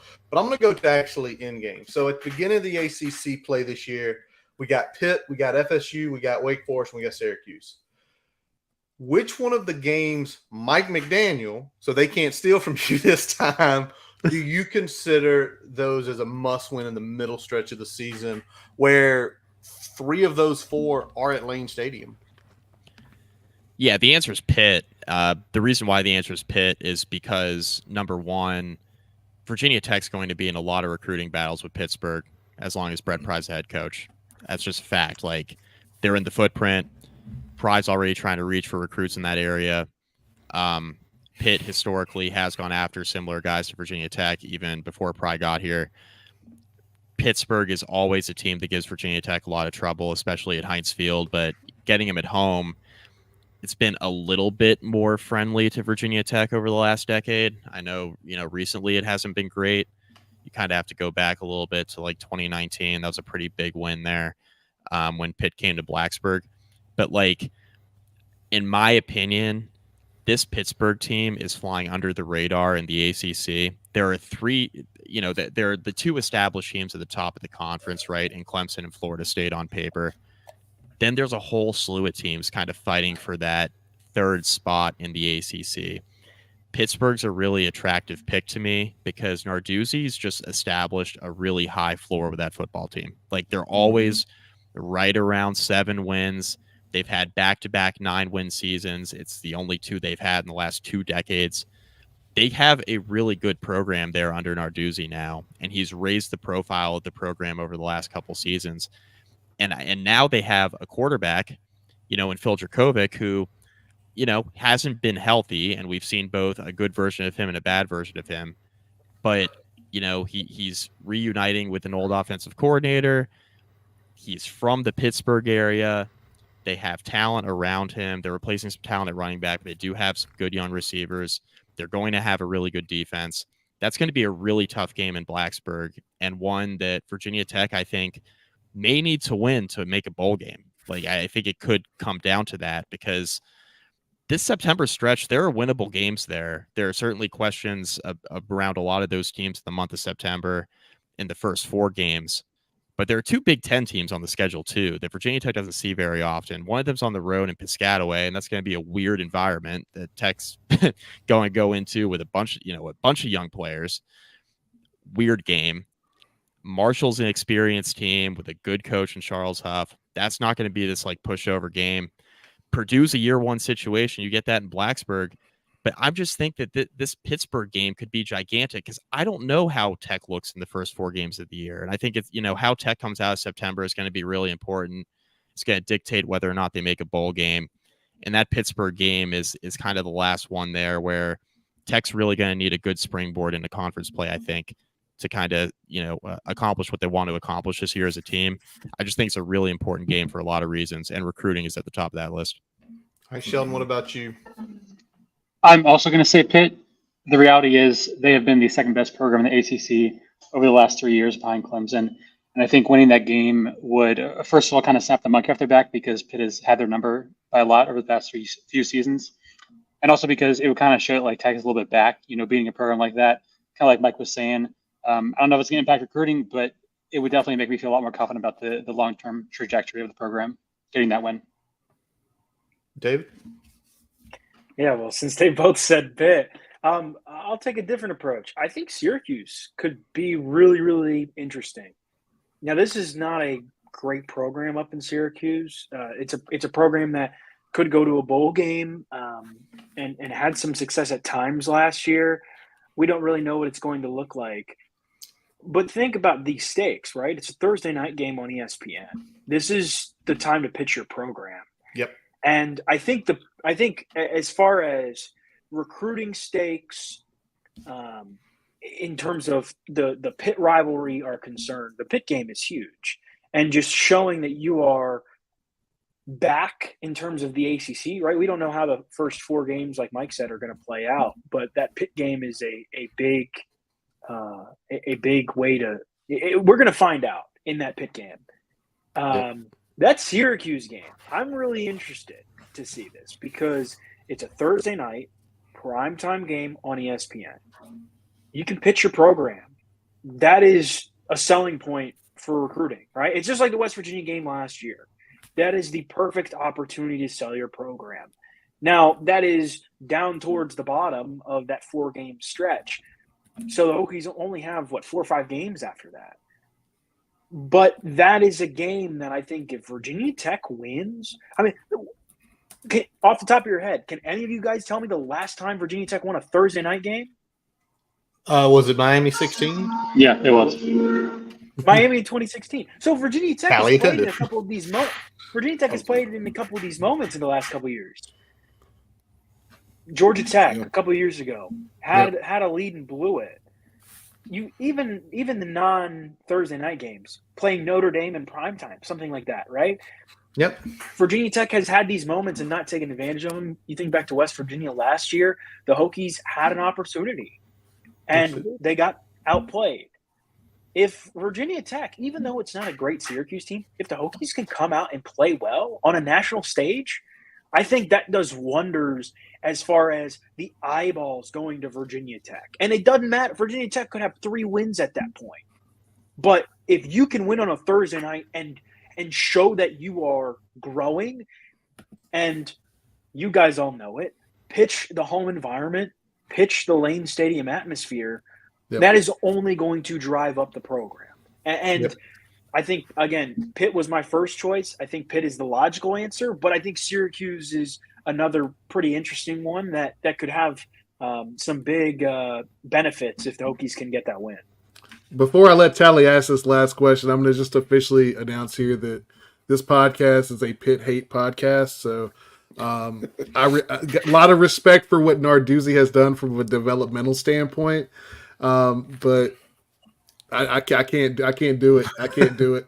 So I will say though, just a couple weeks ago, Brett Cianci was on here with us and said that Pat Narduzzi told him that he was the inventor of the attacking 4-3 defense.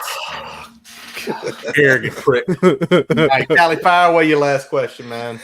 Yeah, man. So part of my question was just talking about marquee games for this year. And I pretty much, you guys kind of hit on what I was going to ask with talking about the Syracuse game on a Thursday night, talking about the Pitt game, talking about a little bit about the Purdue game, which BCP will be at the Purdue game. So everybody needs to get yourself together, get on down to Blacksburg for the Purdue game so we can party.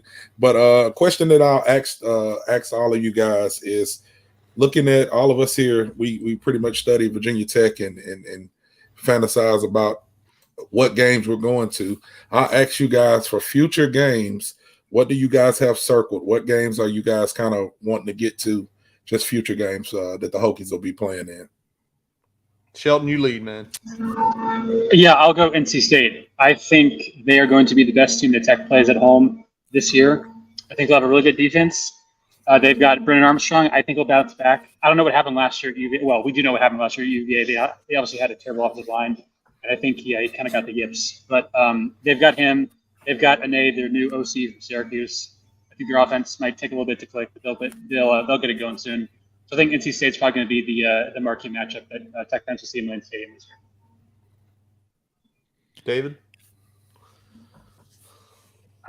I think NC State is the pick. I mean, NC State, again, I think is NC State or Pitt, they're the two best teams that Virginia Tech is going to play at home this year. I think that September 9th game versus Purdue, man, that is sneaky. Like, I think that is a good chance for Virginia Tech. It's noon on ESPN2. That is that's another good chance for Virginia Tech to come out and obviously the program is hopefully trending in the right direction. But I think that is a good opportunity to kind of surprise some folks and kind of say, hey, we're not back, but we are getting there. And I think if you can do that again on a national stage early in the season, we don't need to talk about Old Dominion because that's a game Virginia Tech should win. I think that Purdue game, kind of like what Mike said earlier, this is a brand new team with a new head coach. It's going to be really interesting. And you're playing in a Lane Stadium that is probably going to be sold out because it's a pretty marquee matchup with Purdue. I think Purdue will probably travel pretty well. I think it'll be a really great crowd. It's an early September game. The weather is going to be nice. Now that I said that, it's going to rain. Thanks, David. Jinx. I'll knock on wood. But yeah, I think that is a good opportunity again to sell the program, and I think that could do wonders if you have a great performance against Purdue in week 2 and you're 2-0. That I'll leave it at that. Yeah, Tech fans always talk about, man, we're tired of playing at 12 o'clock. We're tired of playing at, in the middle of the day on the Cooking Network. Well, fucking beat the people at that time and get the primetime matchup. Mike, we'll go to you. The Cooking Network. Purdue's my pick. It's a national TV game. Purdue's a name brand. The average college football fan that's excited for football to be back is going to be like, oh, Virginia Tech, Purdue. That's an interesting game with, a rebuilding Tech program in year 2 and a first-year head coach. Like a college football fan, an educated college football fan is going to take a look at that game at noon. It's going to be on one of the screens, right? Purdue's an interesting program. Hudson Card is a quarterback that's been around a little bit. I think that Purdue has potential to be pretty good eventually. I don't know if it'll be in year 1. I think that's a winnable game for Virginia Tech. I think if you're looking for a game or 2 on the schedule for the Hokies to win, to really kind of start to, see signs of life, I think Purdue's one you have to win.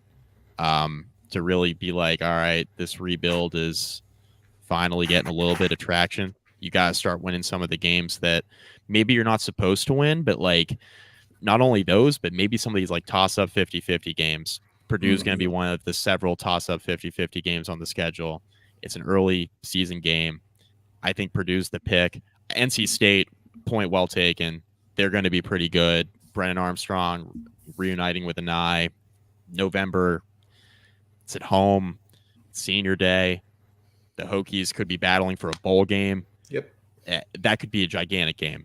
No doubt about it. They beat us by 1 point last year. 1 point. Yeah. Yep. And a game that Tech controlled for should have had two and a half, 3 quarters. Like we saw a little bit of adversity and we crumbled. Didn't know how to win yet. Didn't know how to win yet. One more of those, and we finally learned how to win. Brian, you got one more to throw out. Yeah. Before we close out this segment, we're just going to keep this simple. This is going to be a yes or no.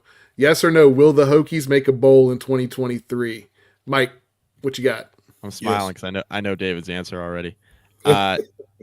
No, I think Virginia Tech goes 5-7. Too many questions: quarterback, offensive line, Mike linebacker, defensive end. Like a couple of those positions aren't going to hit, and I think there will be improvement. I think Tech will have a shot. Bowl game is definitely within the realm of possibility for sure, but 5 wins would be a huge jump. The fans may not love that answer, but like that would be a huge jump compared to what we saw last year. One FBS win, like one Power 5 win, like get to 5, get to 6 wins, show signs of life. Yep. I'm gonna go no though, 5-7. All right, so Shelton. no, Shelton. If I was a betting man, which I'm not, I would take the over 5.5 wins. Tech will make a ball game. And David. I'm with Mike. It's funny. Mike's like, I knew what David was going to say. Mike had me on his podcast and we talked about this. And look, I'll say this. The potential is there. This team has the potential, in my mind, to win at least 7 games. If Virginia Tech went out on that field and won 7 games this year, it would not shock me in the slightest because there is talent there. But you also have to think, and as somebody who covers this program day in, day out, there is a lot of work that still needs to be done. And Virginia Tech is on the up, but not there yet. I think 5-7. I think 6 wins in a bowl game is very realistic. I think that's what everybody should be shooting for. Until I see it, I don't want to. I cannot see it happening. And that might sound bad, but there were too many games last year, like the NC State game, like the Miami game, where the games were in Virginia Tech's hands, and the Hokies, it just went away. And if Virginia Tech wins those games this year, or even half of them, Virginia Tech's in a bowl game. No question about it. It's going to come down to the turnovers. It's going to come down to the little tiny plays. It's going to come down to clock management. It's going to come down to Brent Pry being a better head coach now that he doesn't have the responsibility of calling the defense. I don't know how that plays out. I'm going to have to lean 5-7, but I don't think it's out of the realm of possibility. And I think this will be a much better team this year with a lot of talent. And I think Tech is going to surprise some people. And again, it would not shock me if this is a 6 or 7 win team, but until the Hokies go out there and prove it, especially with the offensive line questions and a quarterback that we don't know how good he's going to be because we don't know who it's going to be. Everybody else around them and maybe every other position might be better. I just cannot say Virginia Tech is going to win 6 games unless I actually see the result on the field. All right, so Shelton's optimistic. Mike and David have to see it. Next week, Shelton's going to get more in-depth with us because we are going to be doing a season preview. So, Shelton, thanks for coming on.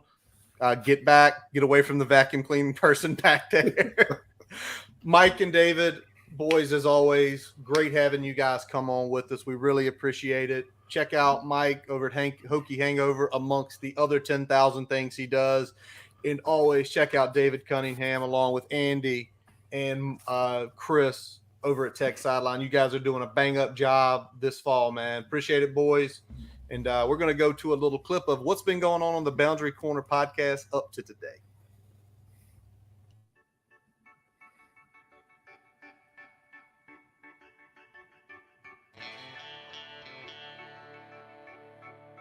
Let me ask this, because it's already clear how much you love Virginia Tech, just what you're doing. Why? Why was it Virginia Tech? Because, man, I'm looking at your offer list here. You could have went anywhere you wanted. First, what really caught my eyes, Coach Brooks. So Coach Brooks from Maryland, he was actually my first offer. So we always had that close relationship, and, we was a family friend and stuff like that. So when he told me he was making the move to Virginia Tech, it automatically made my list, So I went up there for a spring practice. I'm like, hold on, I actually like it, Sitting down with Coach Marvin, Coach Quinn, Coach Pry, and, them just having a vision for me of being the face of the defense and, just doing everything in the defense. That really caught my eye. So I knew it was a place for me. I just came back on the official to make sure. And the first thing he's looking for is there a free access throw? Is there an alert throw where he can just get it out there and get some free yardage? That's what you're looking for first. So if the answer to that is yes, then you're going to throw that. If not, you're going to move to the next step. Next step, is there box or presser issues? Is the box overloaded? Is there somebody showing blitz pre-snap that could create some issues for you? If the answer is yes, you're going to go ahead and make a check to pass protection, and you're going to throw the pass in that RPO call. If the answer is no, you're going to move to the next step. Then you're going to ID the read defender pre-snap and determine if they can make the tackle on the ball carrier at or near the line of scrimmage. So if the guy that you're reading, typically in like a 4-3 defense that we're looking at here, that's going to be the outside linebacker to the throw side.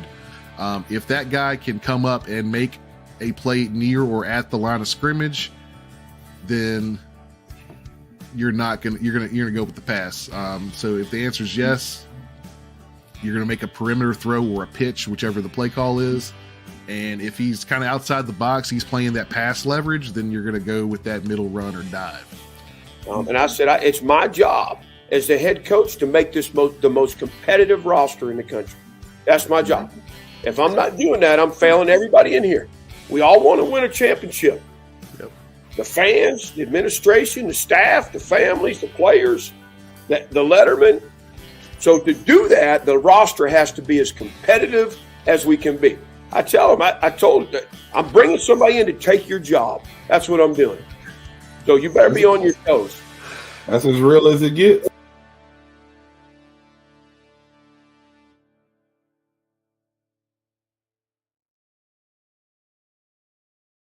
And we are back to the 2023 Hokies Preview Panel with the Boundary Corner podcast. That last one, man, for all y'all that haven't checked that out, we did that about 2 months ago with Coach Pratt. Check that out. He gave 3 fans off the street 45 minutes of his time to talk about the program, and it was unbelievable. And now we're going to get in the trenches. Everybody knows that this is a lineman podcast. Definitely. Yes, sir. Yes, sir. Man. Definitely. So let's start bringing the gentleman on that we're going to be talking about some more fun Hokie stuff with. Brian, lead us off. Yes, sir. Yes, sir. This next panelist, he is a former Virginia Tech offensive lineman and maybe one of the most well-known members of the Hokie podcast community. Right. He is a Sons of Saturday founder, podcaster, and content creator. Ladies and gentlemen, Billy Ray Mitchell. There he is. You on mute, Billy? Unmute, buddy. Unmute. 10:30. Can't think of anything else I'd rather be doing than this right now. Appreciate you guys having me on, and this is quite a production you guys put together. So hats off to you guys. This is awesome. I'm happy to be here. Yeah, thanks for coming, man. We appreciate it. I know good to link up with the Sons of Saturday, do a little collab here with a lot of the podcast community, bringing everyone together in the Virginia Tech Twitter sphere and everything else. So appreciate you coming on with us. No doubt. Appreciate it. Billy, Talley, good to see you, my man. Hey, we got to retire that. We got to retire. I don't want to see you in Blacksburg in that gobble till you wobble explicitive T-shirt this year. I am very anti that T-shirt. Come on, man. Billy, where are you at? Where you at right now, man? You be all over the place. Where are you right now? I am in Osterville on the Cape, and I fly tomorrow to Charlotte for our Hot Wings and Hotter Take segment. So I'm looking forward to that. Looking forward to seeing Pat's smiling face tomorrow, and we'll be doing that. So that's where I am now. Well, Billy, you used to be a little bit bigger last time I seen you, man. You look like you lost some weight. So if you need a bodyguard, me and Brian are available. We got you. We got you covered, Billy. I'm down some pounds, but I still got some pop. So I think I'll be all right. But we're gonna hook you up. We're gonna hook you up with some rowback for this football season. So you give me an address and we'll get you some threads. All right, man. Sounds good.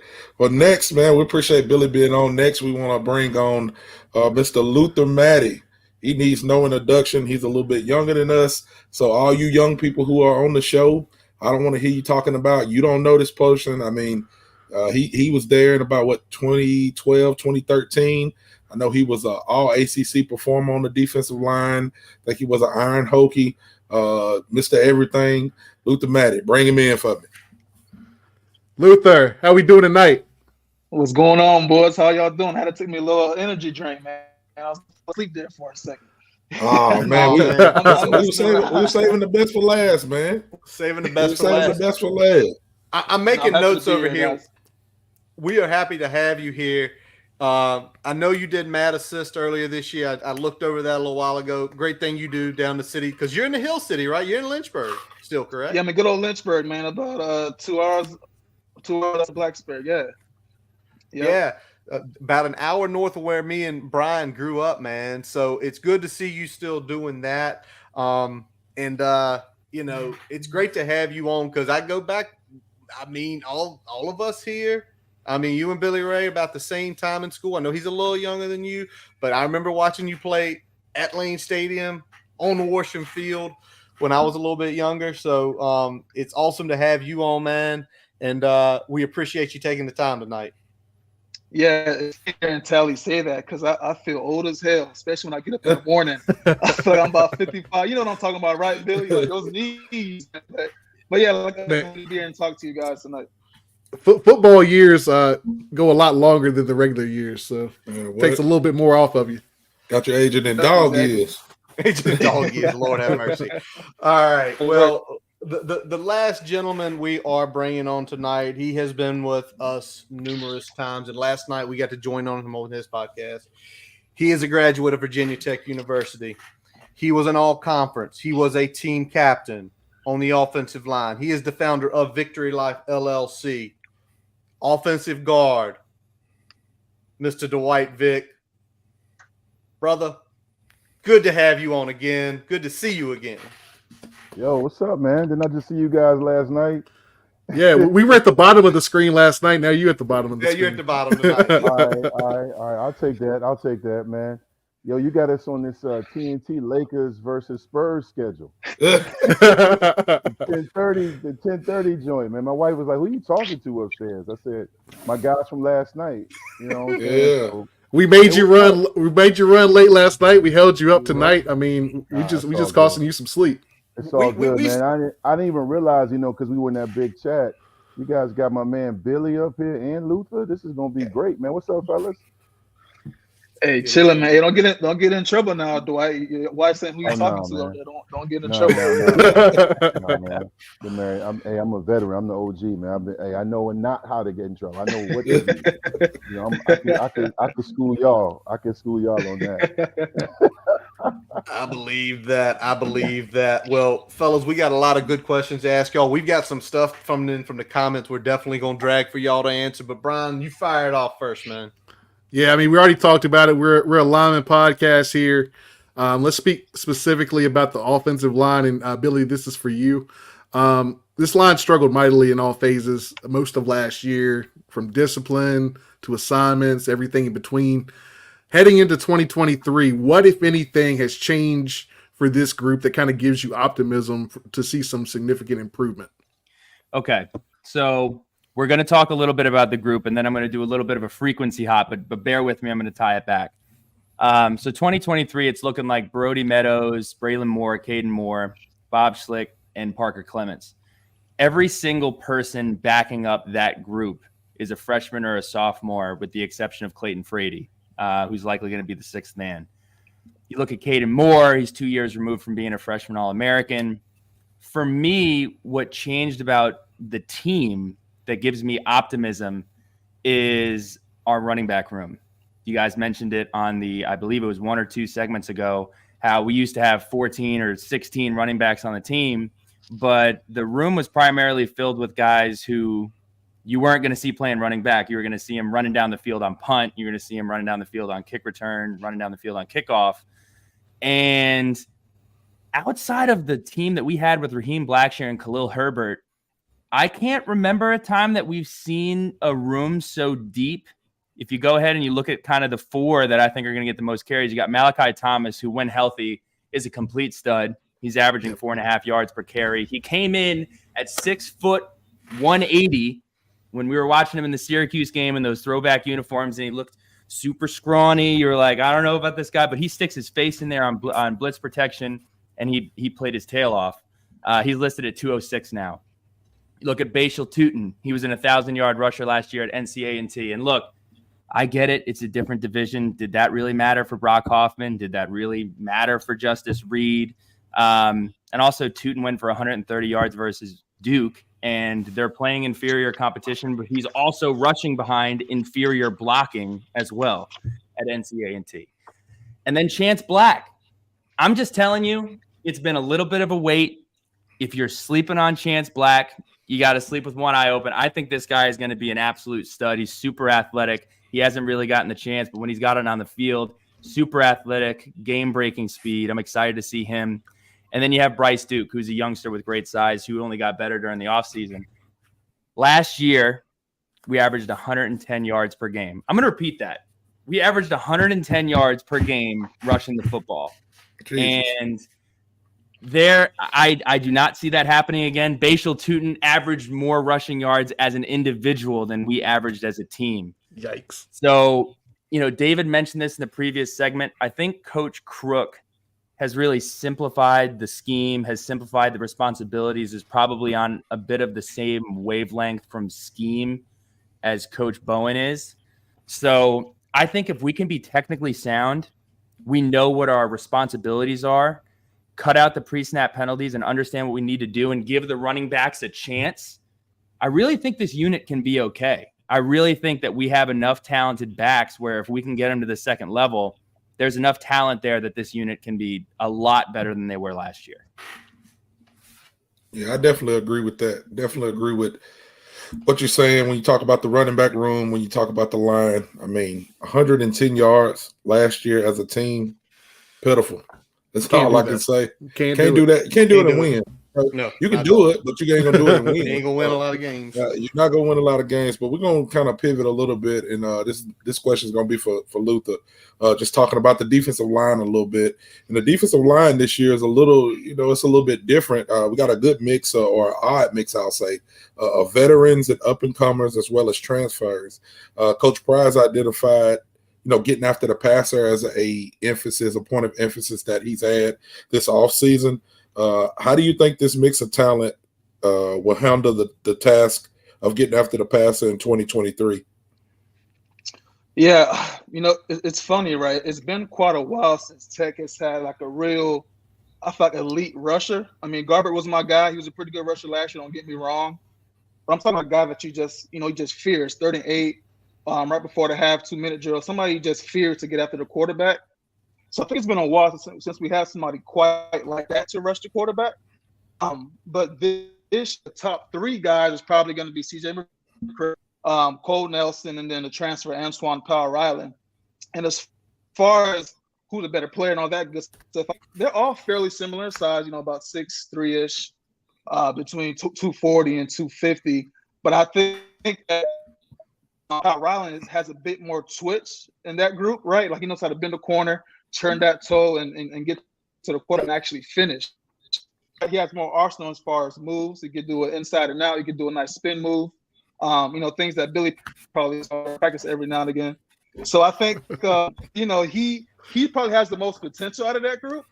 But also don't sleep on the guys in the interior. I might be a little bit biased being that I played these. But I do think that Kendricks, he does know how to get to the quarterback. If he can his motor a little bit more, I think he could have a big time year this year. And hopefully him and other guys in the interior, they might open up for the guys on the outside to get to the quarterback if they could kind of punish that A-gap and cause some havoc inside. So I just want to let y'all know, I ain't negating anything that Luther said, but for the listeners who are on here, who are listening to this man talk, this is a all ACC performer. He knows what he's talking about when he looks at the defensive line. So I get it, man. We all passionate fans, and we may know what we're talking about, but when this man is talking defensive line, he knows what he's talking about. Did you hear what he said, talking about bending, getting that hey, I'm just saying, man, go back and listen to it. Y'all gonna catch it tomorrow. I got a quick question for you guys. Can anybody tell me who the last player was at Virginia Tech to get double-digit sacks? Was it double-digit sacks? Worlds, yeah. Was it Ken? It was Ken. I was going to say Ken. Yeah, it was Kenny Cannon in his sophomore year. He had 10.5 sacks his sophomore year, and he had 7.5 his senior year. It's been a while since we've had a 10-sack guy. I'm hoping that we can get back to that. Pressure on the quarterback is monumentally important. But yes. Kenny Canham's one of those guys, man. Kenny Canham, go back and watch some film and see how disruptive he truly was, and he benefited a lot as well with playing with Daddy Nicholas too. So we got to get back to getting to the quarterback and disrupting up front. Yeah, when you talk about Kenny Canham, go watch that Notre Dame game. He was pissed at Notre Dame. Yes, he was. I can't remember what year it was, but he was pissed at Notre Dame. Hey, that's all. And the thing about Ken, Billy. Yeah, go ahead, Dwight.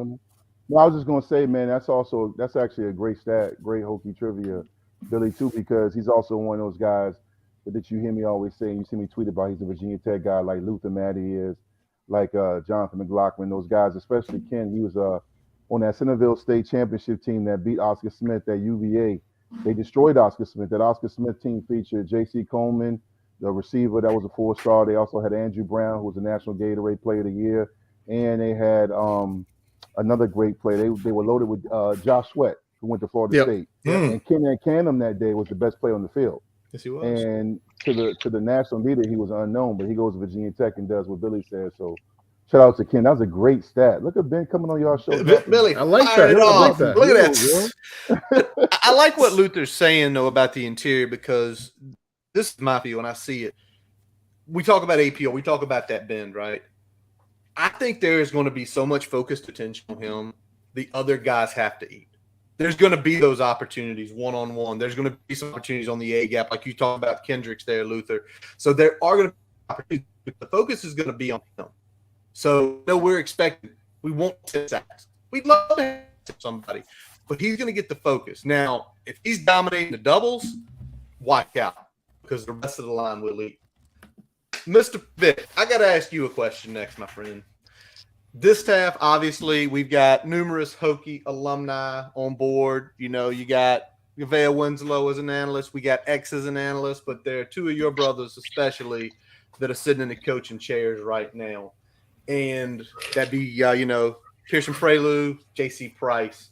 And looking at Coach Pry's interviews, if there's one thing he is emphasizing to the fan base and outsiders, as much as reestablishing a relationship, it's rebuilding the Virginia Tech culture and identity. How important is it? And you all, as to Mr. Vick talk to, y'all can all comment because you guys all wore that jersey and played on that field. How important is it to having these alumni on the staff to set that tone and identity and culture from the standpoint of what it means to be a Hokie? Well, I feel like when it comes to like Virginia Tech football alumni, even other alumni, when you look at Miami or Texas A&M or other universities, I feel like alumni, the older you get, the more you really want to see the program stay relevant and do well, because you were part of something special. And the older you get, to realize that it was bigger than you. You realize, like, dang, Virginia Tech, I was part of something really special. But at the same time, I've always been empathetic to the coaches, because the coaches have to coach and recruit and keep the staff. And now with the transfer portal and NIL, there's so many things they have to do. They're a CEO. I think that's more, sometimes the coaches get blamed for it or they get too much criticism. I think it's a collective effort from your AD with Whit Babcock to Sam and all the people that player development and engagement people that make sure that we're taken care of when we come back. I feel like, a lot of times we talk about the previous regime with Fuente. I feel like, I don't feel like I know this. I think the ball was kind of dropped before Fuente got there. And I've said this before, God rest his soul, Jim Weaver. He came when I was a rising senior. He was a great AD. He helped get Tech to the national championship. And he said he was going to do that. He came from Penn State in Florida. He had a vision. Him and Beamer had a great relationship. But at the same time, when Tech went into the ACC and after the emergence of my cousin, you had guys like Kevin Jones come in, Tyrod. The program got big. And I think, the program was going at a faster rate than the university was prepared for, because you had so many iconic players. You went into a conference that made more sense demographically as far as, proximity to other schools. And you had the Beamer Ball website, but everything just got really big. And lost in that was the player connections, the alumni. And all of a sudden, you got guys like myself and DJ Parker and Devon Morgan and all these guys that you can just name, from walk-ons to everybody that had an opinion about what Tech should be doing, but there was no place to voice that opinion. Then you had, Kevin Jones, my guy, connect with Fuente and Whit. He was more so with Whit, not Fuente. And he was supposed to kind of bring us together. And Chad Beasley put together a panel I was part of, and it seemed to be going well, but then there was no traction. Since Pry's come in, because Pry was there when I was there, we were together for 3 years. I was there when he was a GA. I think him understanding the relationships, and I think what helped him is going away. I think when you go away sometimes at a school like Penn State, you get to kind of see how it's done at other places, and him coming back, he has perspective. And I think him knowing how it was done in '95 and those years he was there, and understanding what was needed to help get the program built, he understands the importance of having guys be welcome back. And it's just tough though on a side note, because a lot of times player alumni, everybody has an opinion, man. Everybody, you got guys saying we shouldn't run the spread, and everybody's got an opinion. I think when it comes down to it, you just got to do the simple things right. There's got to be a systematic approach in place for guys to be able to come back, talk to players, be on the sideline, connect with the fans, just stay relevant. I think sometimes when I spoke about this about several years ago, fans thought we wanted like a rack of hotel rooms and limousines and Cadillac trucks and an abundance of tickets. It wasn't about all of that. It was just more so about like, what is the system if I'm coming in town and who do I talk to about getting tickets? Where do we all go if we want to get together and hang out? Where do we tailgate at? Is there, because we were hearing and seeing about other universities that were inferior to Virginia Tech that had a better system in place when it came to player alumni. Now there seems to be Sam and all the people that know, and there's communication with the Monogram Club. And I just think, to kind of put a bow on my point, Pride just understands. And you can text him. When you can come talk to him. It's not like you're talking to a celebrity. You can come up to him and talk to him, and he knows what's going on. He asks you about what's going on. I think the players that have played at Tech, no matter what era, you got to make sure that they still stay connected, because a lot of times, on those Twitter spaces that Talley's hosted and other things, we are the voice in times of dark periods. That one space when we lost last year to ODU, myself, Lauren Johnson, and a handful of guys that played at Tech were on that, and we kind of righted the ship that night and kept the fan base afloat and made sure that everybody didn't panic. And you need guys like that because, Billy knows this, Luther knows this. We were all in that locker room. We know how it feels to face adversity. And I think Pride gets it, man. And, I know every time I go back, I get treated like with royalty. I mean, I was just there in the spring game, man, and I saw a lot of familiar faces, man. And it was just great to go back and know where I can hang out and see people. And the Sons of Saturday, they do a great job of having parties, and it's just a lot of guys are coming back, man. Still work to do to get everybody back, but more guys are wanting to come back. I know the NC State game, I believe that's the weekend Corey Moore goes into the Hall of Fame. So you're going to see a lot of us back in town for that. We've already been planning and talking about. Yes, that's going to be a great weekend. Yeah, that's going to be a big one. And you talk about it like, in the locker room, on Twitter, people always are looking for leaders and how leaders are reacting when things aren't going well, right? So you talked about the space after the ODU game, having guys like you and LJ and some others that were in there, not just talking folks off the ledge, but kind of speaking some knowledge about having experienced that adversity on the field and having come from that and built something and built it in something bigger than yourself. So I think that's big. We're going to pivot a little bit here. We got a question that was actually put on before we kind of hit record tonight. Glenn with one N at GJPVT09 on Twitter. He reached out to us, and I thought this was a perfect one for this segment since we got guys in here that have played, but sometimes fans also have these as well. What are some of your game day or pregame rituals that you had to do either before you played or before you watch a football game, whether it's live or on TV? And let's kick it to Luther first. What you got, Luther? I'm trying to think. Pre-game, I had a couple to think of. I used to be a big Lifesavers guy, so I had to eat a couple of packs of Lifesavers the night before the game. So I used to tear those down the night before the game and be going. And in my first couple of years, I used to always Nick Fairley highlights. He was an All-American big-time player. Between him and Marcus Ware, I just love the way they rush the pass. So I do highlights every single game, right before we go out to go stretching. But yeah, that's what I can think everything than just watching those guys' highlights before we got out. Nice. Billy, what you got?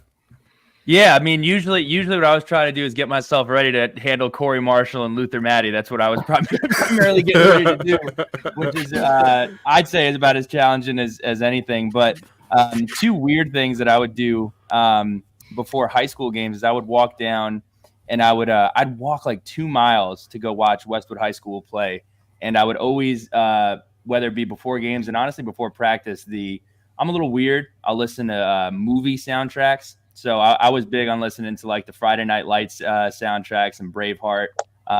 Those are the couple things that I do now. And then I guess as a fan or as somebody going to watch, I got the same route every time. I leave the German club. I go on down, see Rob Cipolla and the guys in lot 2, and get on over to section 5. So that was kind of my routine. So Billy, was the Any Given Sunday soundtrack in that rotation?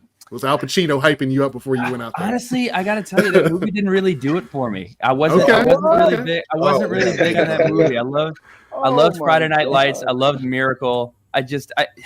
Being from New Jersey and seeing all the other Al Pacino movies, I'm like, look, Al Pacino is supposed to be a mobster. He's not supposed to be a football player. So, you don't want to claw with your fingernails for the inch, though? No, because in high school at Paramus Catholic, they always used to play this like Eminem mashup of the and then at the very beginning they had the Al Pacino speech, and it was always, I'd throw my headphones on until that part. Man, you ain't watching any Given Sunday for Al Pacino. You watching any Given Sunday for Willie Beeman. That's what you got to Jamie Foxx. It's hard to get football movies right, man. Not a lot of people get that word. 100%. Right. What about you, Dwight?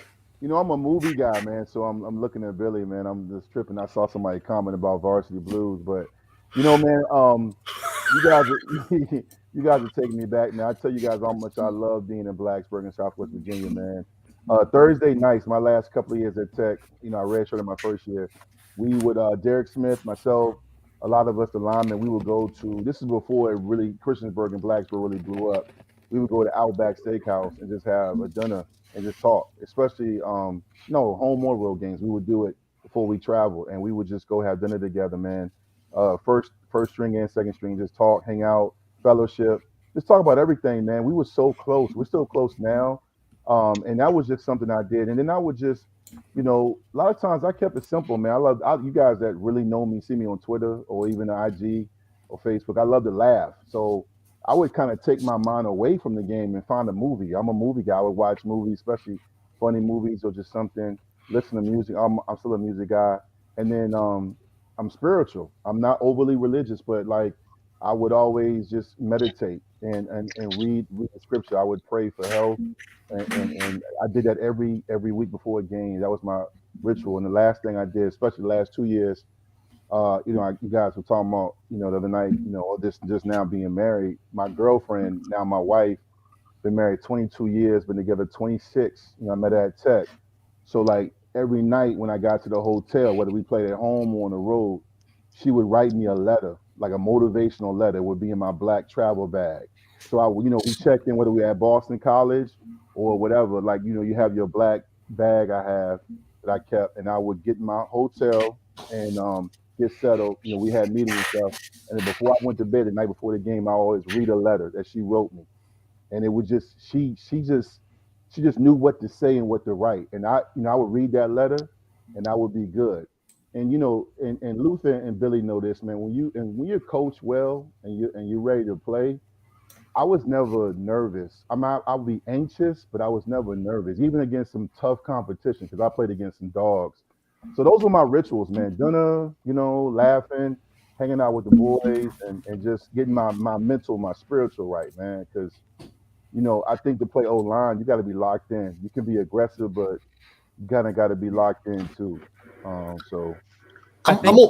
Dwight, I think that taps into something that I think is going to be a huge difference for this team this year, is when you're not having to worry about what your responsibilities are, what exactly you're having to do on every single play, where you line up, what your responsibility is. That is going to remove, if we're getting into that point where in year 2 of this system, and if we've simplified some of this stuff up front, and all they need to worry about is going out and playing and beating the guy in front of them, I think that'll make a huge difference for this group. Because last year, from the top down, it looked like people were still learning exactly where to be, where to line up, how to handle end of clock situations. And Coach Pry's been very transparent, and I really appreciate that about him, about just being like, look, like we're learning. Here are a couple things that I can get better at. Here are a couple things that I have changed for myself to handle this better. And if that happens from the top down and everyone's just worried about going out there and doing the best that they possibly can without having to worry about if the guy next to him is going to go the right way, I think that'll go a long way. Billy, that's leading into one of the questions we actually have for y'all group. So I'm going to just roll right into it. We talked about this a lot, and you guys playing line, it definitely is probably going to hit here. But we've got, we wore them maroon and orange glasses. We do. But our assessment last year of the offense was from a schemes perspective, too many cooks. You effectively had 3 offensive coordinators in the room, right? Glenn had ran it. Joe Rudolph had ran his. Bowen, first time, but had been an offensive coordinator for a few games down at Penn State. And now you've got the 2 guys who are the offensive coordinators are gone. And so 2-parter. Do y'all agree with the assessment there were probably too many cooks in the kitchen last year when it comes to the offense? And what type of benefits do you think we'll see now that it's all Bowen's show? Yeah, I definitely think so. I would 100% agree. I mean, it's the average, only 19 points a game, a little bit over 300 yards per game, both, the lowest in the ACC last year. I think a part of that is because they had too many cooks in the kitchen. Also, to Billy's point, guys just didn't know what wanted dearness out there. Right, for Bourne to be able to talk to Wells like on a daily basis, and there's no middleman in between the communications. I think these guys improved drastically. In connection to the guys that came in at receiver, obviously we'll touch on that a little bit later. I think with all that coming together, you should offense this shit. But when you have multiple talking, and we all played a tough one game when we were younger. Once it gets from point A to point, I guess it's just kind of swirled down a little bit. So to kind of get from him talking straight to Wells on a day-to-day basis, I think that'd be big for this offense. Look, I'm not comparing Coach Bowen and Coach Glenn and Coach Rudolph to Kyrie Irving, Kevin Durant, and James Harden. But at the end of the day, there are only, you can only have so many opinions. There are only so many basketballs, and there are only so many microphones on the sideline to have guys analyzing stuff. And what really bothers me, because people do this all the time, and there's no way that I'm going to get on a podcast without talking about some of the ridiculous things that Hokie fans do, is the offensive line is poor last year, and then the conversation shifts to, well, Coach Rudolph sucks. Well, Coach Rudolph has coached 9 All-Americans. He's produced 9 draft picks. He was an offensive coordinator at Pittsburgh during James Conner's 2014 campaign. I think it's really simple. Too many cooks in the kitchen, too many different philosophies trying to fit them all together at once. And then everybody, if it wasn't Coach Rudolph's fault, it was Coach Bowen's fault, or it was Grant Wells' fault. It isn't one person's fault at all. It's just understanding what we need to do and understanding the guy next to you is going to get the job done. And on the quarterback thing, everybody wants to guess who it is. Look, if it's Grant Wells, he's going to be better than he was last year. Go ahead and watch some of his Marshall film. He's going to be better. If it's going to be Kieran Drones, he's going to be the most athletic quarterback we've had in a long time. If it's both, then it's both. But I do think that we're going to take a step in the right direction. There's no way you can go backwards. So I think we're going to take a step in the right direction. That's fair. That's fair. Dwight, what do you got? I just felt. I mean, Billy and Luther made great points. Billy's point is well taken. I just feel like when I watched the offense last year, I don't always do it, but I do it a lot during games. I live tweet, and I would tweet sometimes. Like I remember we were playing the game. I don't know who it was. It might have been Georgia Tech or somebody. And I was like, that's a great call, but the backside offensive guard tackle and tight end missed their blocks. And people were, on Twitter like, that's a terrible, will you call that? I'm like, if you go back, I saw it live because my son and my kids and my friends laugh at me because when I watch a game, I watch the O-line and D-line. And then I look at the offense, the receivers and all of that. And I would always tweet like, gosh, our interior got killed. NC State game, we were getting destroyed in the interior when it came to blitz pickup. But people, to Billy's point, were blaming Wells.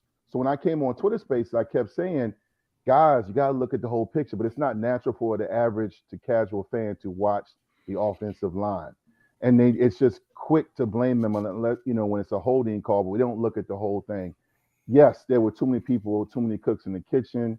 And on top of it, similar to, what I've been saying from day one, the 2 things that stood out with me with Tech over the last handful of years is no identity and not knowing how to win and make game-winning plays. And, we can talk about all these coaches, the winning the press conferences and kissing babies and going to tournaments and, doing the electric slide at the fish fries.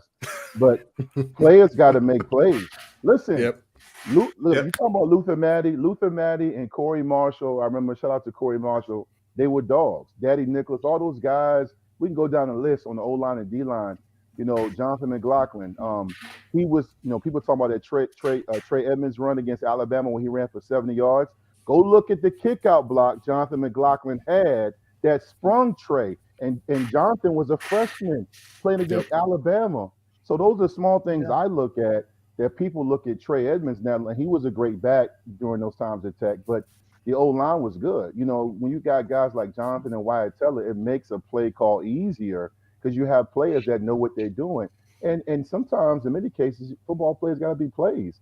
Look at the West Virginia game. We had West Virginia. The defense was playing great on Thursday night, the first quarter, into the second. We were West Virginia, that powerful offense. They were sputtering. We had momentum. We had 3 non-routes, drop passes, including one of them hit the receiver in the helmet. Okay? So if you get those 3 touchdowns, you're up 21-0. It changes. So you can criticize and whatever. I'm not giving the coaches a pass. I'm saying that Billy and Luther are right, but I also feel like the players have to make plays. It's just the way it is. And, I think to this point, we'll have a better understanding of what the identity is when the season starts, because this is year 2.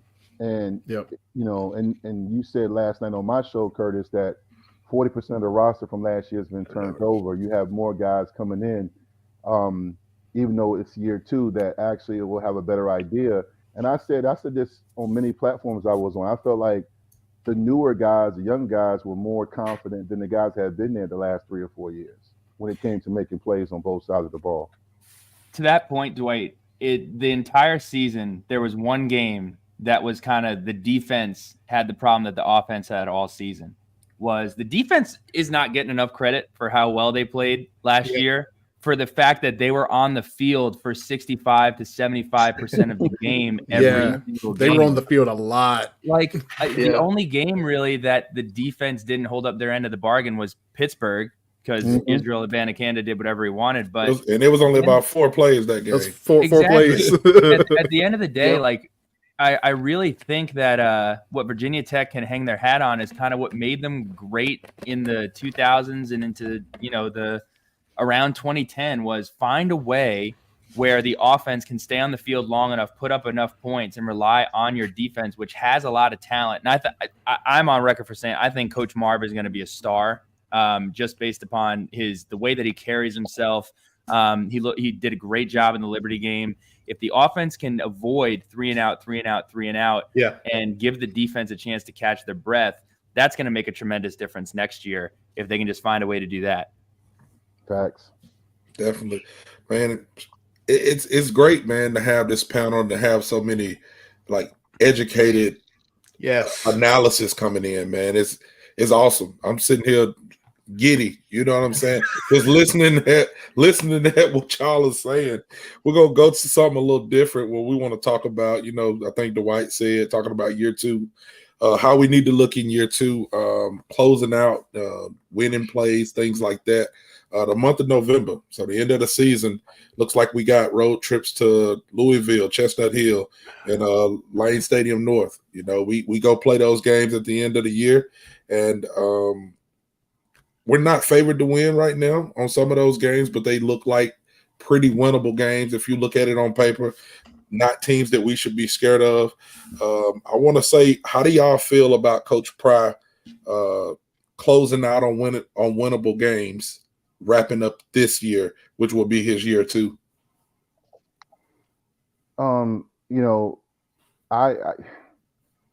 I every year, even when I play, but especially now that I'm doing all this stuff in the media and running my mouth and tweeting and doing all different things I do. Always, and this is not you, Tally. I just laugh at some of my followers and fans that tag me. They say, "Oh, in their schedule, this is easy." I have never. There was probably a couple of games in my 5 years at Tech, even as a red shirt, when I was just backing up people not going to play, when I was okay, yeah, this will be a blowout. But it was very few. There is, until Virginia Tech, this team this era, and I love Pride, but until they understand and learn how to win, there is no such thing as a game that they should walk in and be like, yeah, it's a gimme. I think one thing I remember when Virginia Tech went into the ACC in 2004, in 2003, they had a loaded team. This is a team that featured Jake Grove, Ernest Wilford, Brian Randall, Vegas Robinson. That team, KJ, Kevin Jones, one of them. This arguably, I'm not going to argue with you guys, but you can argue the most talented team on paper in Virginia Tech history. They started off the year amazing. They won at Texas A&M back when you did not win at Texas A&M. Okay, they beat LSU. They were loaded. And then that year they crumbled, losing to Boston College at home. They did beat UVA, but they crumbled down the season, losing to Pitt, losing to West Virginia. They went into the ACC in 2004, picked to finish near the bottom. And Beamer every game, and even to the season, said, we're going to have to scratch and claw to win every game. And he said it even when they went on a winning streak. He kept saying it when after they scared USC and they were 2-2 after losing to NC State at home. He kept saying we got to scratch and claw. And I get it now, and I got it then, but I get it even more now. What he was saying that, yes, we have talent, but we have not proven anything because they were coming off that disappointing 0-3 season. And this is a team in 04 that had talent at receivers. I mean, you're talking about Eddie Royal playing as a true freshman. Talking about what's my guy, man, that played everything, the utility guy, man. He was a defensive coordinator before he left. Hamilton. You know what I'm saying? Justin Hamilton. They had so many guys, right? Point I'm getting at, and I'll let the rest of the panel talk on this, is that Talley, I feel like Tech, can definitely finish strong. But the one thing I've always said is that you need leaders and you need guys to exemplify and be an extension of what Coach Pride, Coach Marv, JC Price, and those guys want them to do. You need guys to take control of this team and to learn how to win. I think we will know more on how they will finish given how they start. And I think, if they take and approach every game like they're being disrespected or no one believes in them and they have to prove themselves every week, you're going to see a very, very hungry football team. Because what I did, was a result of what J.C. Price and them taught me how to do. Jay Hager and those guys. And then I took that torch and I ran with it. And then years later, Luther and those guys and all those guys that came after me, they continued that because they knew what was expected and they carried the torch. Even if we didn't meet each other till later in their career, they understood what it meant. I think these guys are learning what it means to wear that helmet and understand what it means to walk to that tunnel. There's a lot of great things at Virginia Tech in that locker room and around that stadium, around that campus, that these young men are benefiting from, but did not know what it meant to do. You know what I'm saying? To put on. I think the benefit of having the guys on that staff, even guys like Xavier Debe and those guys, teaching them and they understand. I think, you understand what it means to go up to Boston College and take care of business and go down to UVA and beat a UVA team that, we typically beat, but they got to go do it. So if I look at it right now, ask me that same question after the first 4 games of the season. All right. Note taken. I think talking about. I was gonna say I think it's absolutely it's very important. Obviously look at what happened last year, right? There's just so many, at least 3, maybe 4 games in which Tech literally had the bag in their hands to win that football game. They just let it slip out. Whether it was Miami, NC State, Georgia Tech, even like Tech could have won those football games, but again, they don't win. It's a younger team, but I think it's going to be a combination of the coaches and some leaders stepping up. I think back to my freshman year when we went to the ACC championship, went to the Sugar Bowl.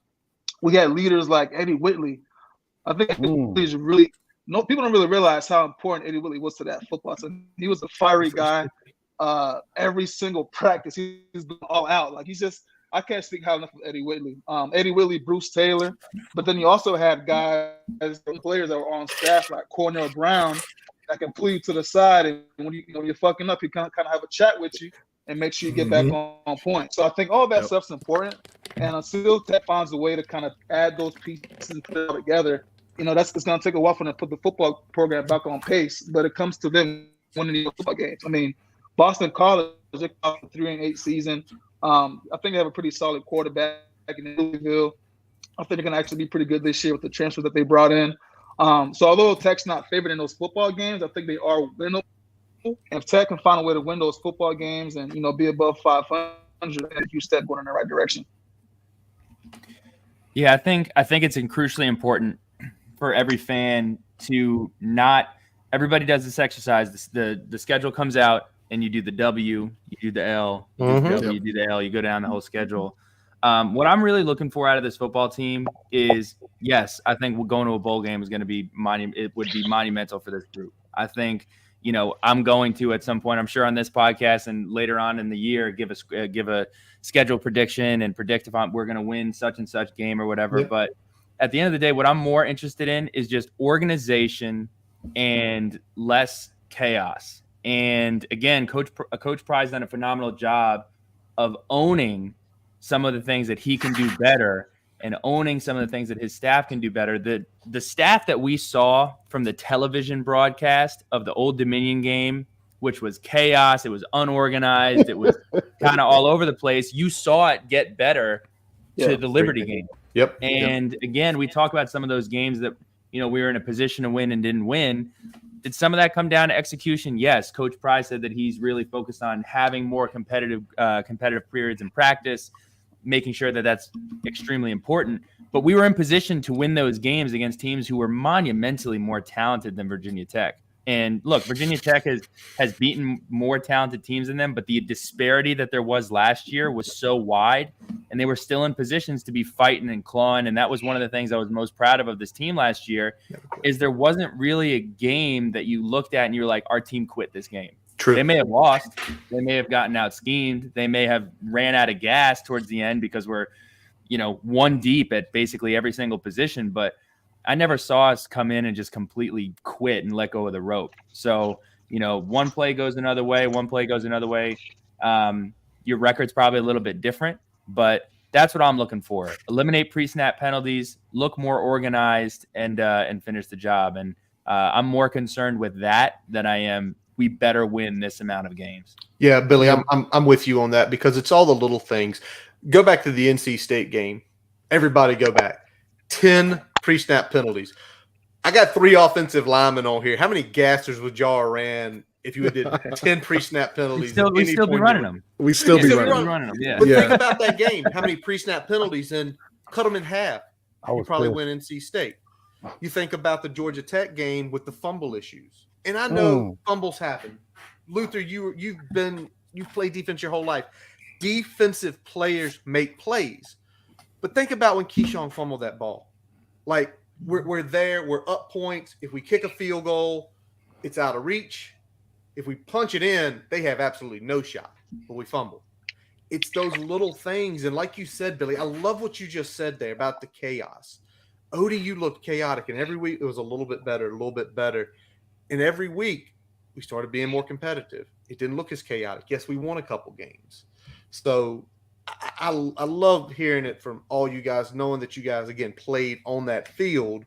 Now, I'm going to pivot to something real quick just because I like this question this gentleman brought up, and I'm wondering if it's Anthony Harris we all know of. But in y'all's opinion, Billy, I'll let you start out the gate with this one. What true freshman are you expecting to get some PT this year, offense or defense? I know you guys are gonna hate me for doing this. I'm gonna say Mose Phillips because he's who everybody's talking about, and I'm not at practice, so I'm not seeing him. I'm gonna answer this question with saying this, and I was asked this a ton by national media coming up and saying, Pop Watson, man, is Pop Watson gonna play quarterback? I think Pop Watson is tremendously talented. I really do. I think he's going to have an opportunity to play. I think he's going to play in the future. But the idea that he should get thrown in there this year at his size with no time getting familiar with the playbook, I'd encourage everybody to pump the brakes a little bit on that. I think he's going to be a good player moving into the future. He's got some weight to gain. He's got some understanding to get down with the playbook. So I'll give you a non-answer, and I'm really excited for Pop Watson, but I don't think his time is quite yet. Got it. Luther, what you got? Yeah, so, I mean, honestly, I haven't seen a whole lot of these guys, so I can't really give you guys a great answer, but I know that there's been some talk about one of those young safeties, maybe kind of getting some PT here, maybe not starting, but getting a lot of playing time. Maybe guys like Mose Phillips. Supposedly he's been looking pretty decent out there, so I think he'd be my pick, kind of just on the outside looking in. But I'm a player, that really stands out as a freshman, making a big contribution this year. All right. Mr. Vick? I think I know what he gonna say. I just want to hear him say it though. I think he's gonna say number 20. Woodson. Caleb Woodson. I've been on him, man. Listen, I'm not even gonna go into it because I said it last night, but for the respect of your show, man, I saw him in high school, his last junior, senior year. He was, already, looking at stuff, the scheme and talking to coaches. I mean, if you see him, physically he passed the eye test, but I just love his mindset, and he's a worker. I can see him kind of midway through the season, man, forcing himself into the lineup, barring something crazy. I'm excited for him, man. And he looks like, one of those Virginia Tech guys, like, looks like Devon Morgan, Cam Chancellor. One thing about like Virginia Tech defensive guys, they always had that look, certain DBs that came down in the box can also cover. But he's also more of a linebacker build too. But that's my guy. But I mean, I'm like Luther too, man. I think,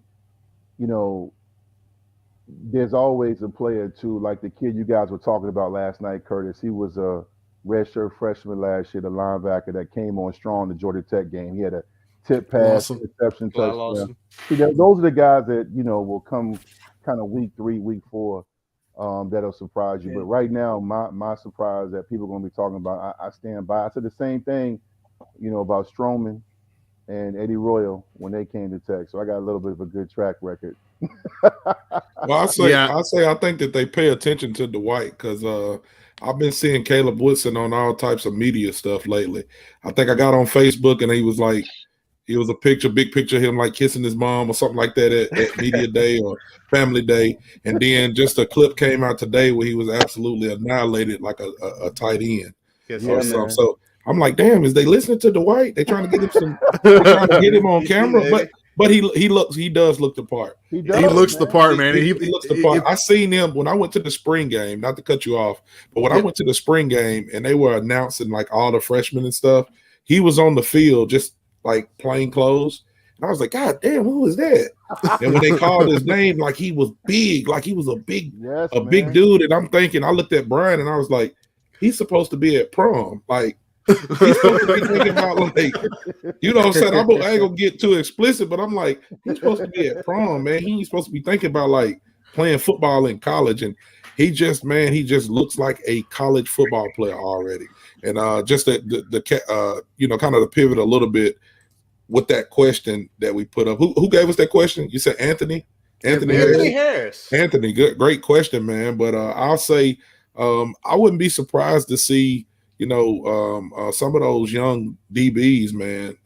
Even Braylon Johnson, all of those guys, when you start talking about just football players, when you talk about offensive line, it's hard to get on the field as a freshman. As defensive line, you're too light in the ass to come in as a freshman. You got to be real good to get in and just have natural ability to play in the trenches that early. But you see a lot of times wide receiver or cornerback, like they can get put in the fire sometimes just because a lot of times that position just relies on your natural ability. You're gonna go through some growing pains. I think we kind of seen that with Delane last year. He was in the right position a lot of times. He just wasn't quite strong enough to maybe wrestle the ball from somebody or maybe to get somebody down with a tackle, but his technique was there. That's why everybody's so excited about him. I think we'll see another one of our young DBs that maybe have to step up, when somebody needs a breather to just get in and get some PT. So I wouldn't be surprised to see somebody like a Braylon Edwards or, Fleming or one of those guys get in. Dante Lovett. Dante Lovett. Big recruit Love it. Year. Yep. And Lovett's you already kind of look to, and you make the point about that, Tally. It's also the build. And I think all you guys who played, y'all know it. Y'all like some of these corners come in and you kind of look and you compare them to your teammates and say, hey, he's like already there. He's not that far off making the comparisons like you just did to the offensive line like that. Like those safeties and those, corners and stuff, not that far off compared to the other stuff where you have to gain mass. And I'm sure I got 3 guys below me here. I'm sure, and Mr. Seigla up when he was at Hampton Sydney. All right, y'all need to eat. Y'all just need to eat because y'all ain't got enough weight on you. Right. You need to eat, but you need to eat the right stuff too. I mean that's just as big, right? That there nutrition center's doing it too. Yep. Down there. Yeah, I mean, not everybody can be a John McLaughlin and get a starting role on the offensive line right at the gate. So sometimes you got to come in there and. Jonathan had the size, Brian, but he also, and Billy knows this, man. And I don't, I know your listeners and viewers may disagree, but people give a lot of credit to the quarterback and the safety, but. Imagine having to block J.C. Price, Cornell Brown, Corey Moore, John Engelberger, or even Corey Marshall, and they're moving, and the scheme's changing, and there's talking, and the quarterback's talking. He's doing check with me's, and you got the crowd cheering. And I got to make sure this 3 technique that moves to a 1, now I got to help the center and get to the next level. So Jonathan had a high IQ. I remember I met him. I was there, might have been for a game, and I talked to him on the sideline. That's when we introduced ourselves to each other. And I was a fan because I was like, to play at Tech at that time as a true freshman, special, bro. You know what I'm saying? Like, because I can tell you right now, I called my dad and said, Dad, I want to redshirt. I was like, I want to redshirt. Yeah, I mean, I used to call John Quickfeet. The nickname for me, his first couple of years, he had that, and Billy knows that he started during practice. His pass protection was awesome. In there with an attitude like, I'm not gonna F it. I'm just do what I gotta do. Like, he was nonchalant but also smart. Like, he didn't really get too serious. Played loose, and I think that helped him a big time freshman year. Yeah, guys that can play with an even keel but still have that dog in them. That's a special trait. That's a special trait to have. We're gonna wrap this up here. We've got 2 generations of Hokie football alumni on this segment right now. One was a leader when the program rose to prominence. One was a leader as Coach Beamer's career wrapped up. The other saw firsthand regime change in 2016. With that experience in mind, I'd like to give each of you, let me hear one thing about this team or staff that gives you optimism for 2023, and maybe one thing that concerns you at this point still going into the season. And Billy, I'll let you lead on this one. Positives are easy. Coach Pry is tremendous. He's easy to root for. One of the things that he did this year that I wanted to see him do in year 2 that we missed out on year 1 was attack the portal. And he did a phenomenal job of attacking the portal this offseason. Another year of building relationships with fans, coaches, alumni. And for what this staff lacks in experience at some spots, they make up in recruiting, get-itness, if we want to throw that term around, and personality. And the level of talent at Virginia Tech has elevated. At the end of the day, who you're going against in practice, 1-on-1, 1s-on-2s. If you're not getting a good look, and the best look that you see every single week is the guy that you're lining up against, that's not a recipe for success. So I think that moves the needle a lot. My biggest fear and concern, number one is conference realignment. It's hard not to talk about that. That's not something that the coaches can control. It's not something that the players can control. But that's kind of the one pressing thing, I guess, that everyone's thinking about. But what I'm looking at this season is the stretch of Marshall, Pittsburgh, Florida State, Wake Forest, back to back to back to back. In the moment, how do they handle that? Those are 4 really good teams. For a lot of people, we're going to play Marshall, and people are going to wake up and look at the schedule and be like, oh, we're playing Marshall. Whatever. Marshall has great defense. Marshall is a really good program. They are very talented. That's going to be no cupcake. Pittsburgh, they're I know you guys said in the last segment, you're not Narduzzi guys. Narduzzi's doing a phenomenal job at Pittsburgh. He's recruiting well. Yep. He's like Marcus Smart, man. He's the guy that you hate when he's on the other team, but if he's your guy, you love that dude.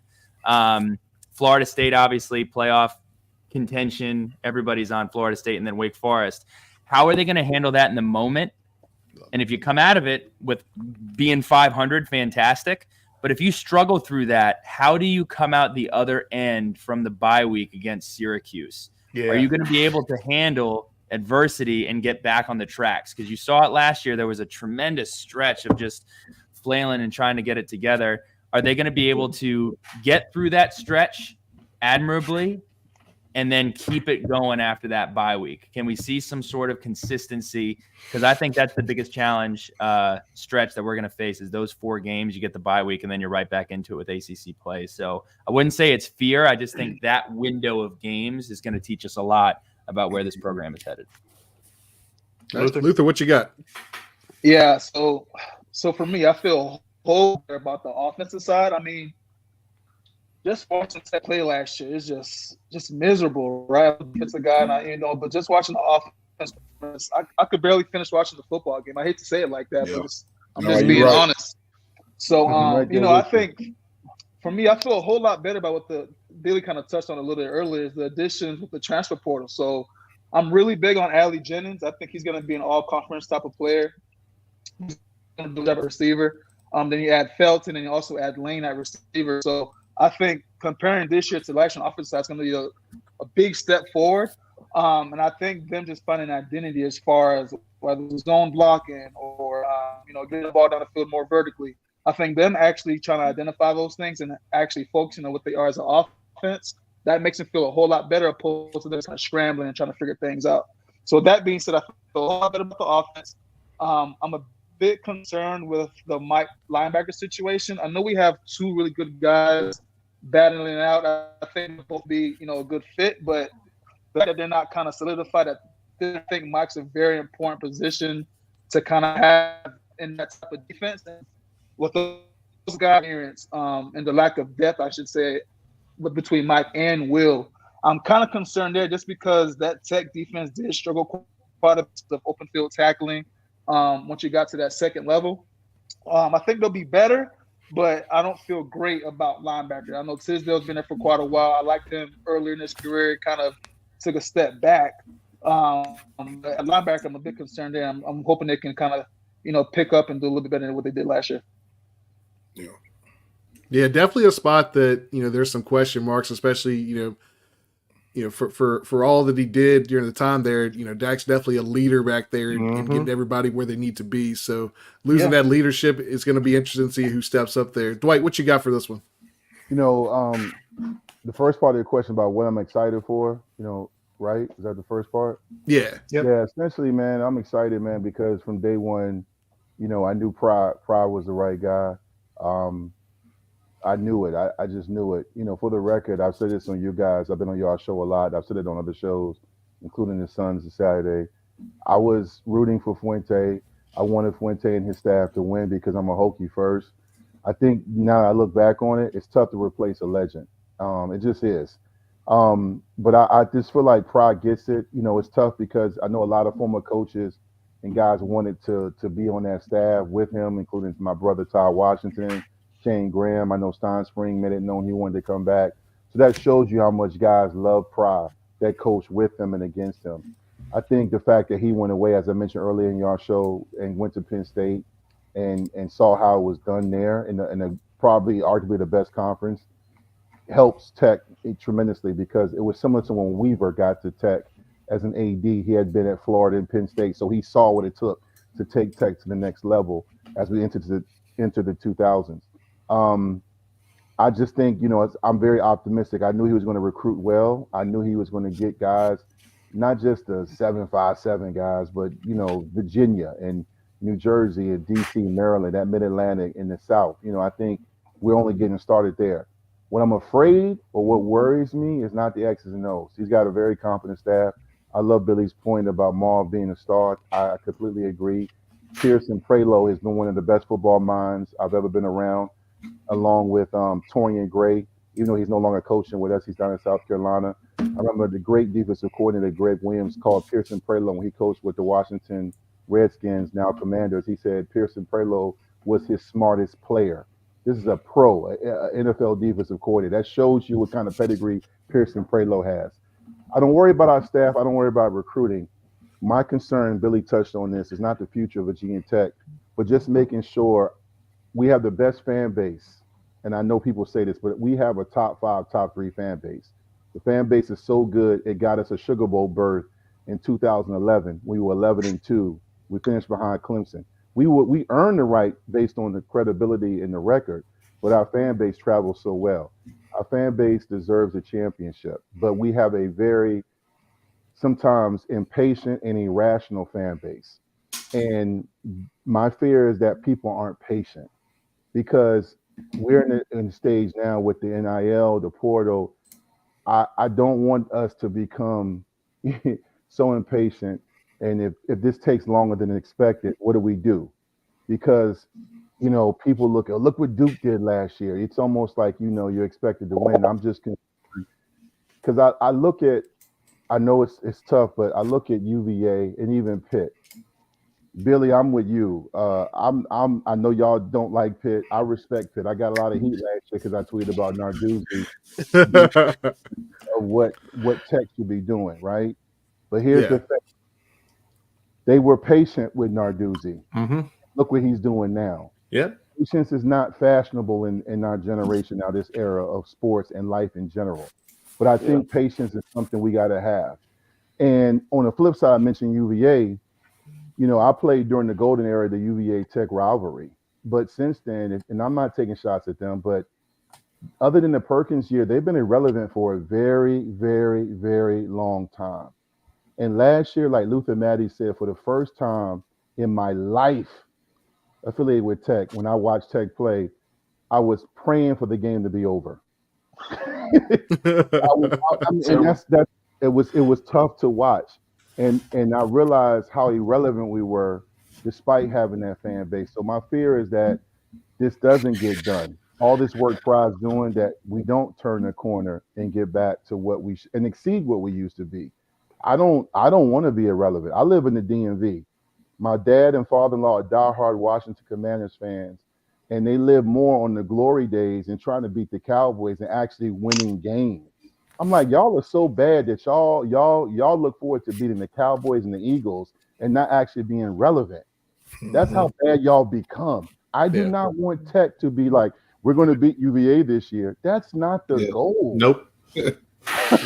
I'm from the era where we were both ranked, we were both good, and we were going to go to a big-time bowl and have a chance to maybe play for a championship. So it's a long answer, but that's what I secretly worry about that sometimes. I do not want us to. If we lose Labor Day night, bro. Dwight, stay where you are, man. As far as where you at mindset wise, I just want to. I'm gonna go to something a little different. I was just sitting here looking at a couple things, but I think we talked about it on one of the other segments. Josh Fugler said, I don't know the direct quote, but he said, "Virginia Tech is back. The lunch pail is back. We're back." Something like that at ACC Media Day.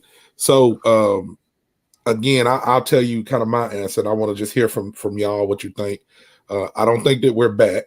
You know what I'm saying? As far as back to what Virginia Tech is, but I was sitting here looking at D'Angelo Hall just highlights. You can type in D'Angelo Hall highlights from Virginia Tech, and the reason that I did is because Delane is wearing Mansour Delane is wearing number 4 this year, and I don't know if nobody's prepped the young man on what number 4 means in that backfield, but like I watched a play we was playing Miami where D Hall comes up and he comes up to make a form tackle. He strips the ball and takes it and goes and scores. And not only does he take it and score, it's like it was swag when he did it. Like once he got to the end zone, he knew what to do. Like he knew how to put on a show. I look at another. It was another pick. It may have been West Virginia. He takes the pick and he's pointing people out. Hey, you block him. You block him. He knew what to do with the ball. And it's been so long since we've seen Virginia Tech just be dominant like that on the back end. And then you have the Luther Maddies on the line that's making 8. Again, I'm going back to it. ACC defensive line. You know what I'm saying? Like all ACC defensive line to get back to that lunch pail defense would be great. What do y'all need to see to say we back? I think to your point, it's that confidence, right? Like I think when we highlights with Paul, like those guys, they've been in the program probably 2 years and they're making plays. and they're just out there having fun, right? And I know Billy said this earlier on the show. Like a lot of the times, guys are kind of just timid. Like when I know when I was playing, it was 11 hats to the football. I might get a late hit every now and again. I just want to jump on a pile and just touch the running back. I just want to put my hand on you, right? Like that was my goal, and I kind of got that from guys like Bruce Taylor and James Gale. Like you always want to finish and get to the ball carrier. So I think it's more of that, guys just being more confident in their ability, being looser, right? I think I talk about defense so much. I think just win games. I'm just being a bit biased there. You got to just be a dog. Well, I know it sounds like it's football pep talk or whatever. It's true. Like you got to live a hat to the football, and you got to be out there. You just want to lay your pants out. So I think they get to the point where they're feeling confident, they're playing looser, and they trust their teammate. Then they can come back and they can actually, be more confident with that lunch pail and do those type of things to be a dominant football team. I don't mean to go yoga. I don't mean to go like Yoda Buddhist culture on you here, but at the end of the day, I think one of the things we got to realize is everybody's concerned with like, are we back yet or are we not? It's not a yes or no thing. It's if you're lost in the forest and you don't know what direction you're going, you know what your next step is going to be. And I think Tech just needs to find a way each week, each year, each month to just get better as they go along. And if they can stay focused on that and stop having this thing over their head of like, are we back? Are we not? Are we who we're supposed to be? Just improve day to day. And I think that you can say confidently with the way that this offseason has gone, the way the recruiting has gone, and the way that the conversation around Virginia Tech has been, that we are headed in the right direction. And when Virginia Tech is back, everyone's going to know they're back. We don't have to. We're not going to have to get on here and talk about what percentage of back we are.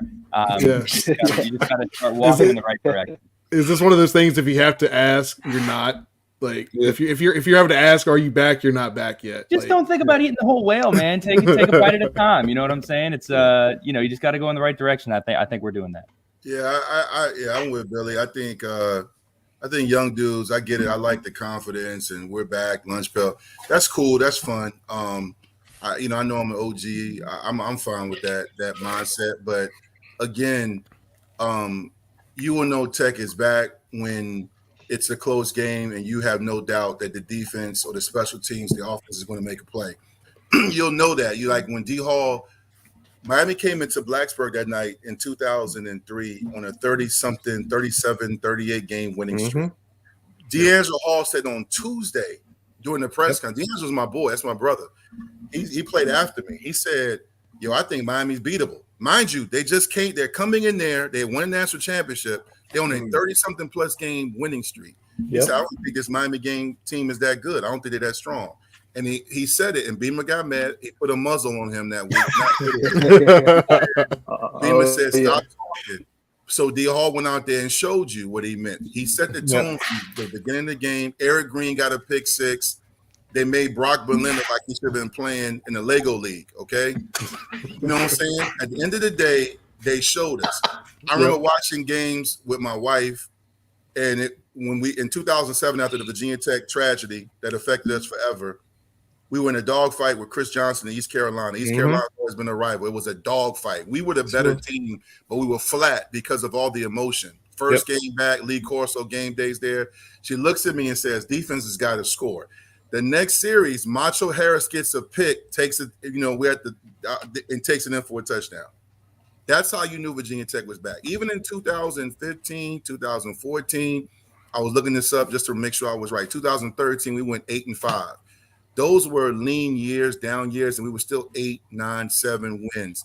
Even after that debacle against Wake Forest, the 3 overtime game with beating the game like this, and we had to beat UVA. UVA was a solid team that year.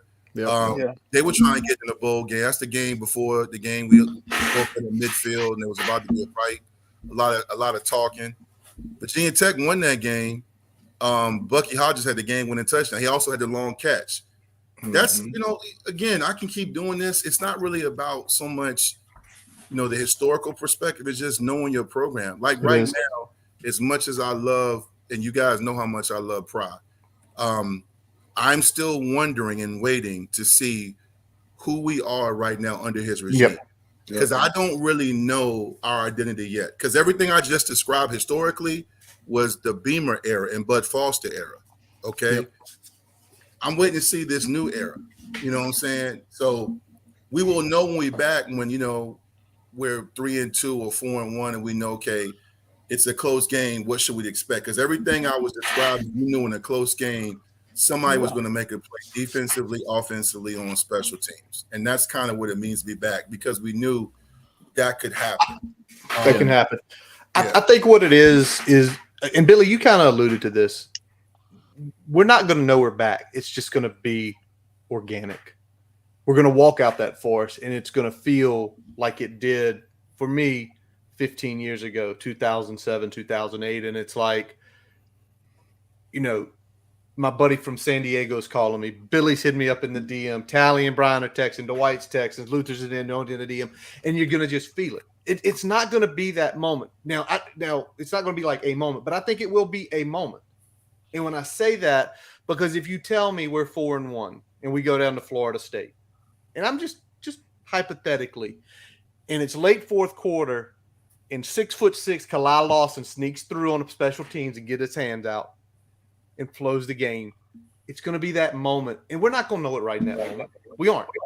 But in a couple years, you guys are going to be sitting across from us, maybe on Zoom, maybe we're at PK's, maybe we're somewhere downtown, maybe we're at Sharky's, and one of y'all is going to say, Billy's going to say, you remember that night, that play? And we're all going to be like, that was it. That's when we were back, right there. Gentlemen, y'all do not know how much it means to us, y'all joining us tonight. You guys are pillars within the Virginia Tech community. You guys playing for the program. You know, we started this thing up 3 years ago. Talley joined us this year, and it has been a ride, and it's been so much fun. I look forward to hopefully catching you all at the games. Billy, we're going to be at Purdue. I hope you're there. We're going to find you, buy you a drink. Luther, Dwight, if y'all come down, we're going to catch y'all as well. But we really appreciate it, guys. Man, thank you guys. I know, you know, it's 11:45. You guys have been on here for 3 hours. Luther, it's great seeing you. Dwight, it's great seeing you. And Brian, Curtis, and Talley, you guys have done such a great job. And I think one of the things that I learned early on was what makes this fan base so special. While I may disagree with a lot of the people, I love that everybody gives a damn and gives a shit. And that's what makes this place so special. You know, credit to you guys for building what you guys have built. And I am looking forward to sitting down and saying that is the moment that we do get it going. So great job by you guys. Seriously, this was awesome. I second that, man. I told you guys last night, I tell you all the time, y'all are killing it. I love it. And I'll say this, man, look at all the people you had on. I know it was a lot of people that couldn't make the panel, but between, you know, Jonathan and Luther's joint they do, and y'all's, and the things I do with Mike, and the things I do with Danny Noakes, you got all these different. Imagine when Tech starts getting back to relevance. Ooh, buddy. all the podcasts, all the, and we didn't even mention the Tech sidelines, and there are so many people that cover this program that wanted to see it do well. Like Billy said, we might not always agree, but when they start doing well, it's going to be crazy, man, because, you know, when I played, it was just Tech sideline and David Till. You know what I'm saying? Yep. Yeah. David Till. David Till. Mike Barber and those boys. Yeah, it was them. Now you got all, but this is cool, man. I appreciate. I never take any love or a chance to speak my mind for granted, man. I appreciate y'all, man. Yep, and you guys do a great job, man. Yeah, let's get Appreciate I'm gonna hit a couple of games. So let's figure out a way to get together as a tailgate or something like that. Yeah, and drinks are on Curtis. I wrote that down, so I'll remember. I'm the guy with 3 kids here, man. What are you doing now, Billy? Bring the wallet, Curtis. Bring the wallet. Drinks on our sponsor. That's pretty good. Yeah, there we go. Jameson shots all around. Jameson shots all around. Well, listen, as we wrap up tonight, I want to thank Grayson Wimbish. I want to take Dan, Pete B, Dwight Vick, Luther Maddy, Billy Ray Mitchell from the Sons of Saturday, David Cunningham from Tech Sideline, Mike McDaniel from, well, wherever Mike McDaniel everywhere from, because he's from everywhere, and our own Shelton Moss for joining us tonight. That does wrap up this episode of the Boundary Corner Podcast, brought to you by Main Street Pharmacy in Blacksburg. I'm Curtis Wilson. I'm Brian Seigla. Jonathan Talley. Visit our website, boundarycornervt.com, to listen to all of our episodes. We also have a merchandise shop. I shared that with Mr. Vick last night. Go in there, check it out with some of the things we are putting out. While you're there at our website, follow us Twitter, Facebook, Instagram. Subscribe to our YouTube channel and your favorite podcast source. We're on all of them. As always, we let our buddy down in Roanoke, Jason Long, play us in. He plays us out every week. Check him out, jasonlongmusic.com. He's also on Spotify. And check his YouTube channel and his Facebook pages out. And as always, we thank you for listening. Let's go. Hokey.